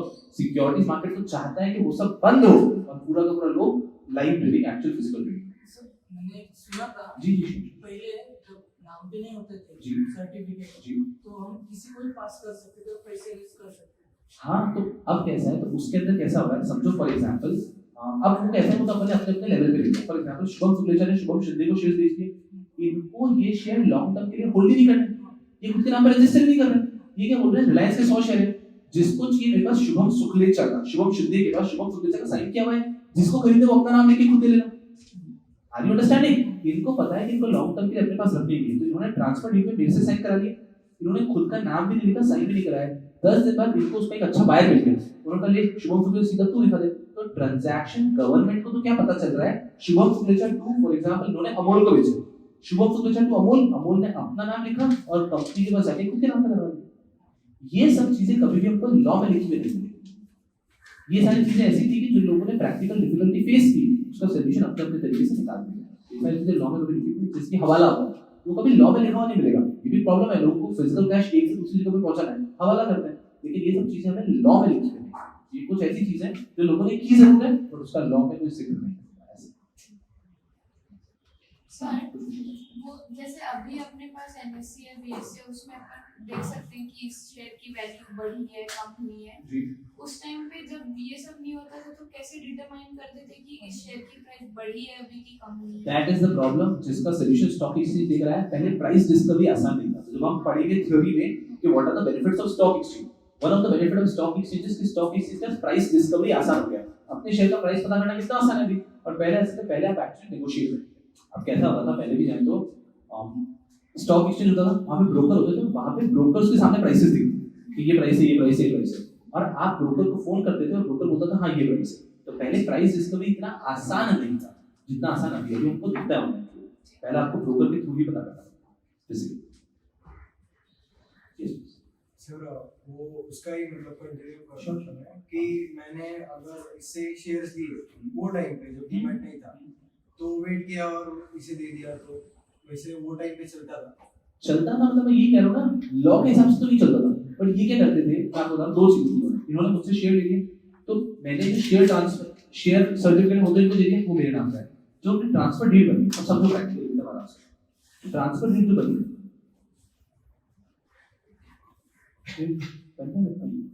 समझो एकदम आराम से। ट्रांसफर डीड कैसे करती थी, Shubham Shuklecha is selling shares to Shubham Shuklecha, ठीक है। ये इनको मैं दो चीजें देता था, एक तो मेरा शेयर सर्टिफिकेट, ये तो ओरिजिनल डॉक्यूमेंट है, ये दे दिया, और एक हम लोग ट्रांसफर डीड साइन करते थे। समझना, ट्रांसफर डीड साइन करते थे। ये जो ट्रांसफर डीड होती थी, इसमें मेरा नाम लिखा होता था, मेरा सिग्नेचर होता था, सिग्नेचर, और यहाँ पे ट्रांसफरी का नाम होता था। तो वो इस चीज को क्या छोड़ देते थे, ब्लैंक। वन सेकंड, यहाँ पर डेट लिखी होती थी, डेट को भी क्या छोड़ देते थे, ब्लैंक। डेट को भी ब्लैंक छोड़ते थे बिकॉज़ जिस दिन डेट लिखी थी उसके 60 डेज के अंदर कंपनी को देना कंपलसरी था। तो डेट को भी ब्लैंक छोड़ दिया और ट्रांसफरी को भी ब्लैंक छोड़ दिया, दो चीजें ब्लैंक छोड़ दी। अब ये प्रैक्टिकली क्या हो गया, जिसको बेचना है तब बेच सकते हैं। इनका जब बनाया इन्होंने 6 महीने बाद इनको एक बायर मिला, उन्होंने बायर को बेच दिया। अब वो बायर भी, इन्होंने पैसे दे दिए, अब वो बायर के पास भी दो ऑप्शन आ गए ना, या तो खुद का नाम लिख के शेयर्स को अपने नाम पे करके खुद के नाम पे शेयर सर्टिफिकेट ले ले, या फिर बायर भी ऐसा है कि नहीं मुझे तो बस पैसे कमा के आगे बढ़ना है, तो भी होल्ड करके रुक जाएगा, 2-3 महीने रुकेगा, और फिर अगली बार क्या करेगा, जैसे ही कोई व्यक्ति मिला उस व्यक्ति को वापस दे दिए। Are you understanding? इसमें गवर्नमेंट का नुकसान था। गवर्नमेंट का नुकसान क्या होता था, हर ट्रांसफर पे गवर्नमेंट को मिलता है स्टैंप्स, और जो ये करा इसमें गवर्नमेंट का स्टैंप तो मिला ही नहीं, इसलिए गवर्नमेंट इस चीज को बिल्कुल प्रमोट नहीं करता। तो गवर्नमेंट अब कोशिश करता है कि नहीं ये सब बंद करो। तो डीमैट में आने के पीछे एक और रीजन ये भी तो था, गवर्नमेंट का ये लोग ऐसे स्टैंप ड्यूटी की चोरी कर रहे हैं, ये नहीं। अब इसमें एक और प्रॉब्लम भी क्या है, समझो, मुझे बताओ, चलिए cash books, flash books, Amol ये सब चल रहा है, कंपनी के बुक्स में होल्डर कौन है? कंपनी ने डिविडेंड दिया, मजे कौन ले रहा है? ये सब उसके प्रॉब्लम हुआ करते हैं। कंपनी की जनरल मीटिंग में जाके वोट कौन करेगा? Are you understanding? क्योंकि आप लोग क्या सोच रहे हो कि आप लोग को बस पैसा कमाना, स्टैंडर्ड भी नहीं करना है, इससे कुछ नुकसान भी होते हैं। इसलिए इसका कोई लीगल फ्रेमवर्क नहीं, ये हैफेजार्ड वे में चलता था। तो जो लोगों को ऐसा है कि हमको लॉन्ग टर्म के लिए होल्ड नहीं करना है, बस 10-15 दिन 20 दिन 1 महीने में बेच देंगे, तो वो लोग खुद के नाम पर रजिस्टर नहीं करेंगे। इस तरह से चल रहा है। सर अगर वो शेयर्स गुम गए, शेयर सर्टिफिकेट हो गया, उसका भी प्रोसीजर है। उसका प्रोसीजर है लॉस के, हम फिर एप्लीकेशन देते हैं, फिर एफिडेविट देना पड़ता है कि हमसे गुम चुका है, ऐसा ऐसा ज्यादा। सर जैसे सर्टिफिकेट पुराना किसी के पास रखा हुआ है, हाँ। वो शेयर्स होल्ड करते हैं जी अब तो ऑनलाइन कंपलसरी हो गया है, जी। बट उस लाइक अचानक से किसी को ऐसे सर्टिफिकेट मिलता है तो हाउ विल दे नो कि वो अभी भी उनके नाम पे है? Then you'll have to actually उसका पूरा वो भी detail procedure you'll have to approach to the company as well as you can approach to a depository. depository का डीपी रहता है, आप जाओ कि मैं ये शेयर से इसको मुझे डीमैट में कन्वर्ट करा दो, जो फिजिकल शेयर है इसको डीमैट में कन्वर्ट करा तो होता है। तो बहुत बार ऐसा होता है कि बहुत लोगों को आज भी उनके पिताजी या दादाजी के भाई के लिए शेयर सर्टिफिकेट मिल जाते हैं एकदम से। Then what they do, they go to a lawyer at times कि आप लॉयर भाई पूरा कन्वर्ट करा दो, तो वो डीमैट में कन्वर्ट करा देते हैं। It also has a procedure. But sir अभी तो सारे शेयर्स यूजुअली डिपॉजिटरीज के पास ही होते हैं, जी। तो उनका नाम भी उसमें होगा फिर में? उनका नाम उसमें होगा? नहीं, अब क्या प्रॉब्लम हुई, मान लीजिए कंपनी ने फिजिकल शेयर्स दिए थे, फिजिकल शेयर्स मेरे दादाजी के नाम पर रजिस्टर्ड, कंपनी के पास मेरे दादाजी का नाम है, लेकिन उस टाइम पे कोई सा एड्रेस होगा, उस एड्रेस पे कंपनी आज भी कम्युनिकेशन भेजती होगी, बट आज से 50 साल पहले जो एड्रेस था वो एड्रेस अभी है नहीं। कंपनी अभी भी उस पे अपनी जो भी लेटर पोस्ट कर देगी, उस टाइम पे ईमेल आईडी कुछ भी नहीं होगा, तो वो सारे डिटेल्स तो कंपनी का सही नहीं। अब कंपनी क्या कर सकती है, जो रजिस्टर्ड एड्रेस है उस शेयर होल्डर का, उस पे नोटिफिकेशन भेजती रहती है अपनी तरफ से, उस पे जनरली कोई रिस्पॉन्ड करता नहीं है।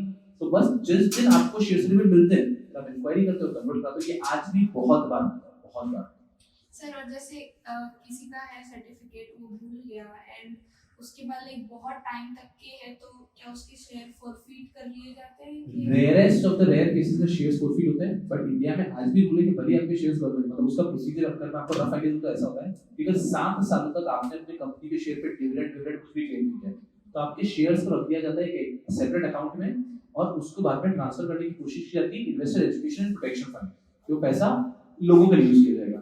लेकिन हर एक व्यक्ति को राइट है कि बाद में भी उस 7 साल के बाद भी आके क्लेम कर सकता है। Now the procedure is difficult but claimable है। अब क्या होता है, वो अगर लाखों करोड़ों रुपए के शेयर है तो प्रोसीजर डिफिकल्ट है, तो करते हैं difficult procedure, it's as easy as that ऐसा। And then what happens is generally I tell you, ये सब सिलेबस में भी आपके नहीं होगा procedure. People approach a lawyer, lawyer charges some amount of fees कि भाई मैं आपका 50,000 रुपए लूंगा, पूरा प्रोसीजर करा दूंगा। पीपल आर हेल्प पे अकाउंट दे गेट इट, वो सारा प्रोसीजर आपके सिलेबस में है। और सर पहले आईपीओ आता है जी, उसके बाद लोग शेयर्स खरीदते हैं, फिर मार्केट वैल्यू चेंज होता रहता है, बिल्कुल ठीक तो उसके बाद एफपीओ आता है। इफ मतलब नॉट नेसेसरीली किसी कंपनी को पैसे की जरूरत है, एफपीओ लगती है। आया तो फिर बाद में एफपीओ जो आता है वही शेयर्स पे डील होता है या पहले वाले भी रहते हैं? शेयर मार्केट में जितने शेयर्स हो सब बराबर है, उनका कोई भी डिफरेंट वैल्यूएशन नहीं है। मतलब उसको कहते हैं लीगल लैंग्वेज में ऑल द शेयर्स आर परी पर्सन मतलब ऑन इक्वल फुटिंग। तो मान लीजिए आपने आईपीओ में शेयर खरीदा है, आपने एफपीओ में शेयर खरीदा, उसका वैल्यू बराबर ही रहेगा हमेशा। तो एफपीओ के बाद में जब शेयर्स मार्केट में लिस्टेड होते हैं, ऐसा होता है समझो कुछ पहले 1 लाख शेयर्स इशू थे, कंपनी ने एफपीओ में 1 लाख और शेयर इशू कर दिए, तो 2 लाख शेयर स्टॉक एक्सचेंज पे लिस्टेड है, सबकी मार्केट वैल्यू सेम है। कोई ऐसा डिफरेंशिएशन नहीं होता है कि आईपीओ वाला शेयर है एफपीओ वाला शेयर है, सबकी वैल्यू सेम है। सर बट यस बैंक का जैसे आपका पहले 250 पे था, हाँ। 15 पे आ गया, हाँ। तो आप समझो मैं एक इन्वेस्टर हूं, मैंने यस बैंक का शेयर 250 में खरीदा, मार्केट प्राइस गिरी और गिर के मार्केट प्राइस हो गई 10-12 रुपए। मैं दुखी हूं बट क्या कर सकता हूं, कुछ नहीं कर सकता हूं मैं। अब यस बैंक ने फर्दर शेयर्स इशू किए 10 रुपए, कुछ लोग उन्होंने 10 रुपए में शेयर खरीदे, आके मेरे सामने खड़े हुए, कोई फर्क नहीं पड़ता। मार्केट प्राइस आज 12 रुपए है, जिसने शेयर 10 रुपए में लिया है उसकी भी उतनी ताकत है कंपनी में, जिसने शेयर 250 रुपए में लिया है उसकी भी उतनी ताकत है कंपनी में। मेरे पास भी एक शेयर है, उसके पास भी एक शेयर है, कोई डिफरेंशिएशन नहीं, सारे राइट सेम, सारे लायबिलिटी सेम। आज अगर मैं बेचना चाहता हूं तो मैं भी मार्केट प्राइस पे बेच पाऊंगा, वो बेचना चाहता है तो वो भी मार्केट प्राइस पे बेच पाएगा, कोई डिफरेंशिएशन। तो दोनों मतलब एक सेम इक्वल फुटिंग, कोई differentiation. Answer my name is your name is Omkar Upar. I will say again भाई क्यों यार सब मुझे नाम याद नहीं रहता, मतलब मैं बस माफी चाहता हूं इस चीज के लिए, मुझे नाम याद नहीं रहता है। मैं कोशिश करता हूं कि सिटी के नाम से थोड़ा बहुत याद रखूं, तो वो कोशिश करूंगा ना, अगर मुझे नाम याद नहीं रहता इनका नाम मुझे याद रखना नहीं होगा, चॉइस नहीं है इस बात में। हां आपको समझ में आ रहा है कि मुझे नाम याद नहीं रहता। यस ओमकार बैठ लोग हैं नहीं, एनीवेज कोई प्रॉब्लम नहीं, हम लोग एनीवे रेगुलर पता नहीं ये हम लोग आज क्यूएनए सेशन रेगुलर बैच से लंबा चल बहुत ही बड़ा कोई और सवाल है किसी सर, को? जैसे I just continue with this question कि अभी जैसे 250 का शेयर था, उसने 15 में इशू किया, तो 15 में लाइक कैसे कर देंगे अपन? आईपीओ इशू है तो फिर मेन अभी तो उसका मार्केट वैल्यू 250 चल रहा है, आईपीओ 15 में इशू हुआ है। नहीं, आपने उस क्वेश्चन को, I just repeat the question करता है कि मैं उस सिचुएशन को रिपीट करता हूं। पहले मार्केट प्राइस 250 था, मैंने उसमें खरीदा है, उससे मार्केट प्राइस गिरा है, गिर के अभी मार्केट प्राइस तो 12-15 रुपए हो गए, तभी तो एफपीओ को 15 में लेकर आ रहे हैं, 12 रुपए में लेकर आ रहे हैं। नहीं, what if What if? Company profit में है, सब चीज अच्छा है, मार्केट प्राइस 250 रुपए चल रहा है हाँ। एंड वो 15 रुपए में इशू करते हैं। ऐसा कोई भी कंपनी कभी नहीं करती। आप जस्ट इमेजिन करो, यू जस्ट सिंपली इमेजिन, अगर एक कंपनी है, कंपनी को पता है कि मार्केट प्राइस 250 है, मार्केट प्राइस 250 है, इसका मतलब है at 250 people are ready to buy shares. Why will a company issue shares at 50? Never. Second, existing share holder को करने भी नहीं देंगे। जब भी कंपनी शेयर्स इशू करती है, उसको एग्जिस्टिंग शेयर होल्डर का भी अप्रूवल लेना, तो हम लॉ में पढ़ेंगे ना, एग्जिस्टिंग शेयर होल्डर उसको करने भी नहीं देंगे इन सर्कमस्टेंसेस के अंदर कभी, और कोई भी लॉजिकली कभी भी कंपनी ऐसी नहीं है, कोई लोग नहीं रहेगा। एक और चीज, आप लोग जब सवाल पूछेंगे उसमें से कुछ सवाल ऐसे हो सकते हैं बिकॉज़ आप लोग स्टूडेंट, तो आपके दिमाग में सवाल आ सकते हैं, वो हो सकता है कि प्रैक्टिकल दुनिया से एकदम परे। तो अगर कभी मैं आपको ये बोलता हूं कि ऐसा मान लो, तो उसको उस टाइम पे मान लें। क्यों? वो चीज हो सकती है कि आपको 6 महीने 1 साल बाद अरे हाँ यार ये तो ऐसा होता है, लेकिन उस चीज के ऊपर आप अपना दिमाग खराब कर, जो कि प्रैक्टिकली संभव ही नहीं है, लेकिन वो आपको आज समझ में नहीं आएगी कि संभव ही नहीं, वो आपको बाद में समझ में। तो उसमें मैं क्लास का टाइम वेस्ट नहीं करूंगा, मैं क्लियरली बोलूंगा कि इसको भी बिल्कुल भूल जाओ, तो उसको बस उस पे विश्वास रख के भूल जाए। चाहिए तो उसको अपने नोटबुक के पीछे रख के भूल जाने का, ताकि 6 महीने बाद सोचने तो अरे हाँ आप कुछ पूछना है सर, अगर रिलायंस ने अभी एफपीओ लाया, ठीक है, उनका करंट मतलब 2400 के आसपास चल रहा है, उन्होंने 2000 में किया तो कर सकते हैं। उनको सबसे पहले एग्जिस्टिंग शेयर होल्डर की परमिशन लेनी पड़ेगी, जनरल मीटिंग होगी, एग्जिस्टिंग शेयर होल्डर अलाउ करते थे कर दो। एग्जिस्टिंग शेयर होल्डर क्या सोचते हैं कि यार इससे कंपनी का और ग्रोथ होगा, क्या होगा, कर दो। तो एग्जिस्टिंग शेयर होल्डर की परमिशन लेनी, उन्होंने दे दी, तो रिलायंस 2000 में एफपीओ लेकर आ गया, रिलायंस का 2000 में एफपीओ हो गया। जिन लोगों ने पहले शेयर भले 2400 में खरीदे होंगे, जिन्होंने 2000 में खरीदे, सब बराबर लेकर के खरीदे, कोई प्रॉब्लम। सर बट वही क्वेश्चन यही है कंफ्यूजिंग मेरा कि वो तो 2400 पे मार्केट प्राइस है, 2000 में इशू कर रहा है, तो वो जैसे ही खरीदने के बाद वापस उसका 2400 प्राइस हो जाएगा। हो सकता है, मैं भी नहीं कह सकता। आज मैं क्लास में कह दूंगा कि हो जाएगा, शेयर्स हो जाएंगे ना फिर वो। शेयर्स डिफरेंट नहीं होंगे मैम, ये समझो। हो सकता है कि किसी ने वो शेयर 2000 में लिए, किसी ने शेयर 2400 में लिए, उस एफपीओ होने के बाद मार्केट प्राइस कितनी होगी ये हम लोग सोच नहीं सकते। एग्जांपल ले सकते हैं, हो सकता है 2200 होगी, बिल्कुल। तो जिसने 2400 में लिया था उसके लिए मार्केट प्राइस 2200 है, जिसने 2000 लिया उसके लिए मार्केट प्राइस 2200 है। कंपनी कभी भी शेयर होल्डर में ऐसा बाइफरकेशन नहीं रखता है कि तुमने आईपीओ में लिया है, तुमने इस डेट में लिया, तुमने इस डेट में लिया है। कंपनी के लिए सब बराबर, कंपनी के लिए सब बराबर। तो किसने किस प्राइस में लिया है उससे उसके राइट्स या उसकी सेल प्राइस में नहीं होती। आपने सही टाइम पे लिया, आपका लगा अच्छा सिंपल है। यस सर, जब कंपनी शेयर प्राइस हाफ होती है, वो क्यों होती है? जैसे आईआरसीटीसी जब 4000 में था, एकदम 800 में हो गया था, उसका तो reason कभी कभी क्या होता है कि कंपनी के शेयर होल्डर्स, कंपनी डिसाइड करती है कि अपने शेयर्स को स्प्लिट करना है, कंपनी डिसाइड करती है कि बोनस शेयर्स इशू करना है, तो उसके बहुत सारे रीजन है। पूरे चैप्टर है हमारे सिलेबस में, बोनस इशू करेंगे तब पढ़ेंगे, बट मैं आपको आइडिया दे देता हूं बस, उससे कंपनी का नुकसान नहीं होता। सुना एक दो इधर ध्यान, ठीक है, 5 मिनट बाद में फोकस। इनका क्वेश्चन क्या है कि कभी-कभी देखते हैं इसमें मदरसन सुमी का हुआ था, जैसे कि आईआरसीटीसी का हुआ, कुछ कंपनीज के अंदर हम देखते हैं कि शेयर प्राइस एकदम से बहुत गिर गई। ये क्या होता है, कंपनी कभी-कभी बोनस शेयर इशू करती है या स्टॉक स्प्लिट कर देती है, तो उसमें कंपनी कहती है हर एक व्यक्ति जिसके पास एक शेयर है, अब उसके पास 2 शेयर, अगर एक शेयर था आपको 2 शेयर देंगे, तो उससे मार्केट प्राइस कम हो जाता है, बहुत कम हो जाता है। सर कंपनी को क्या फायदा होता है? कंपनी को ना तो कोई फायदा है ना कोई नुकसान, लेकिन एक चीज क्या होती है, मान लीजिए एमआरएफ का शेयर 80,000 है, 75,000 का शेयर है, उसमें एक प्रॉब्लम क्या है यार, प्रॉब्लम ये है कि एक नॉर्मल व्यक्ति जो इन्वेस्ट भी करना चाहता है 30-40,000 रुपए, वो एमआरएफ का शेयर तो कभी खरीद नहीं पाएगा ना, बिकॉज़ एमआरएफ का एक शेयर कितने का है, 75,000 का। तो वो कंपनी की बोनस शेयर इशू करती है। बोनस शेयर इशू करने से क्या हुआ कि अब कंपनी के पहले 1 लाख शेयर्स थे, अब कंपनी के शेयर कितने हो गए 2 लाख, लेकिन कंपनी की ओवरऑल ताकत पैसा कमाने की, कंपनी की गुडविल तब तो सेम ही रहेगा, तो इसलिए हर एक शेयर की प्राइस गिर जाती है। लेकिन उससे इन्वेस्टर को भी नुकसान क्यों नहीं होता? मेरे पास पहले एक शेयर था 80,000 का, अब मेरे पास 2 शेयर है 40,000 की, फर्क क्या पड़ता है? लिक्विडिटी बढ़ जाती है। मतलब अब जो लोग ऐसे थे जो पहले इस कंपनी के शेयर खरीद ही नहीं पाते थे, अब वो शायद खरीद पाए, ऐसा ये फायदा होता है। यस सर, स्प्लिट स्प्लिट कर दिए तो फेस वैल्यू भी फेस वैल्यू भी स्प्लिट कर दी। यस यस सेम 10 रुपए का शेयर है 5 रुपए का क्वेश्चन है पढ़ेंगे हम ये सब बहुत जल्दबाजी कर रहे हैं कोई प्रॉब्लम नहीं है sorry to answer this sir shares को पहचानना पैसा अरे मेरे भाई जीवन निकल जाता है। तो अभी तो हम बिगिनिंग में उनका क्वेश्चन है कि शेयर को पहचानना कैसा अच्छा शेयर बुरा शेयर तो इसको take a hell lot of time हम तो बहुत बेसिक है मैंने मेरे लेक्चर के डे 1 में बोला था कि जो मैं कर रहा हूं बहुत आसान है क्योंकि मैं क्या कर रहा हूं क्लास का कि पोस्टमार्टम आप समझ रहे हो पोस्टमार्टम का मतलब क्या है इस शेयर की पिछले 1 साल की हिस्ट्री देख रहे हैं ये देखो इतना था गिर गया ये आसान है डिफिकल्ट क्या है ये बोलना कि ये शेयर आज से आगे कहां जाएगा और उस पे लगेगा बहुत समय वो आपको you to keep on learning अरे आप क्या एज है कुछ भी नहीं है अभी आप सिर्फ शेयर मार्केट को समझ रहे हो ये ताकत लाना कि हम पसंद कर पाए कि ये शेयर और हम उस शेयर को बोल पाए कि अच्छा शेयर है और ये बढ़ेगा उसमें भी बहुत समय लगेगा बट सबसे इंपॉर्टेंट एक चीज समझना नेवर जंप स्टेप्स कुछ लोगों को क्या मानना है सीधा मैं शेयर मार्केट का कोर्स कर लेता हूं कुछ बड़ा होता है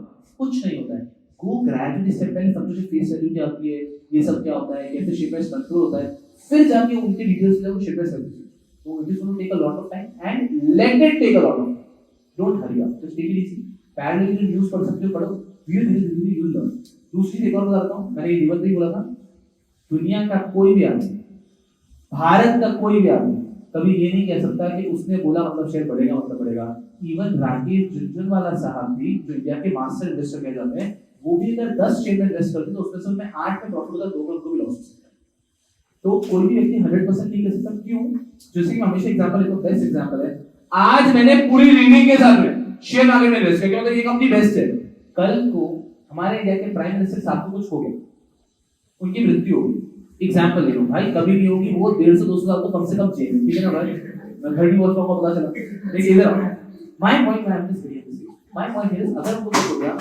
शेयर मार्केट भले आपकी कितनी भी अच्छी कंपनी के शेयर लिए हैं शेयर मार्केट गिरने की बात है कुछ नहीं कर सकते क्योंकि इंडिया की पॉलिटिकल स्टेबिलिटी हिल जाएगी तो 100% गिरेगा तो आपने कितनी भी रीडिंग कर ली कितना भी अच्छा पढ़ लिया कुछ चीजें जो आपके कंट्रोल में नहीं दूसरा एग्जांपल रिलायंस के शेयर ले लिए बहुत सोच के मुकेश अंबानी साहब को पूछोगे आपकी रीडिंग कितनी भी अच्छी हो आपने कितना भी अच्छे से पढ़ा हो कुछ चीजें एज अ ह्यूमन हम कंट्रोल नहीं कर सकते and that is why Warren Buffett कहते हैं never keep all of your eggs in a single basket तो कहने का मतलब ये है कि आपके पास अगर 10 लाख रुपए तो आप ये मत सोचो ये कंपनी के शेयर बढ़ेंगे 10 लाख के शेयर ले लेता हूं never do that never ever do that 10 lakh रुपए हैं 10 कंपनी के शेयर डिसाइड करो 1 लाख 1 लाख 1 लाख 1 लाख डालो बिकॉज़ कहने का मतलब है आप कितना भी अच्छा स्टडी कर लो आपको कोई भी कितना भी एक्सपर्ट टिप दे रहा है that risk will always B कुछ चीजें कंट्रोल में इस कारण से लेकिन इसका मतलब नहीं कि शेयर मार्केट में इन्वेस्ट नहीं करेगा अब कैसा है इसमें ये जो रिस्क है हमेशा रहेगी इसका ये तो आप कोई भी बिजनेस करोगे रिस्क कोई भी बिजनेस करोगे रिस्क लेकिन हां इतना होना चाहिए कि अपन ने अगर कोई बेट लगाई है तो 7 out of 10 times 6 out of 10 times 8 out of 10 times अगर आपकी बेट सही जा रही है then you are a good investor and that's it कुछ चीजें कंट्रोल में कोई कंट्रोल की दशा में गिर गया ना अब कुछ नहीं कर सकता आप उस चीज के ऊपर but you have to at least read the company चलो बेटा जी यहां पे आज के सेशन को थमने की कोशिश करते हैं पहली चीज एक और चीज कोई भी बालक जो बाकी बच्चा बैठा है उसको अगर लगता है कि सर ये कुछ डिस्कशन में मजा नहीं आया समझ नहीं आया लोड लेने का नहीं क्या ये मेरा प्लान सेशन था नहीं जितना क्वेश्चन आंसर सेशन हुआ है इसके अंदर जस्ट आपके जो मन में छोटे मोटे आउट ऑफ सिलेबस की क्वेरीज आते हैं वो हमने डिस्कस करेंगे अगर क्लास में मैं टॉपिक पढ़ा रहा हूं वो आपको समझना बिकॉज़ वो मैं आपको ग्रेजुअली लेके जाऊंगा आपकी क्वेरी तो कहीं से भी आ सकते हैं ना इसका लाइट लगेगा आगे बढ़ेंगे धीरे धीरे and then go to the session thank you Sir, one day when we'll be free, just guide us how to study.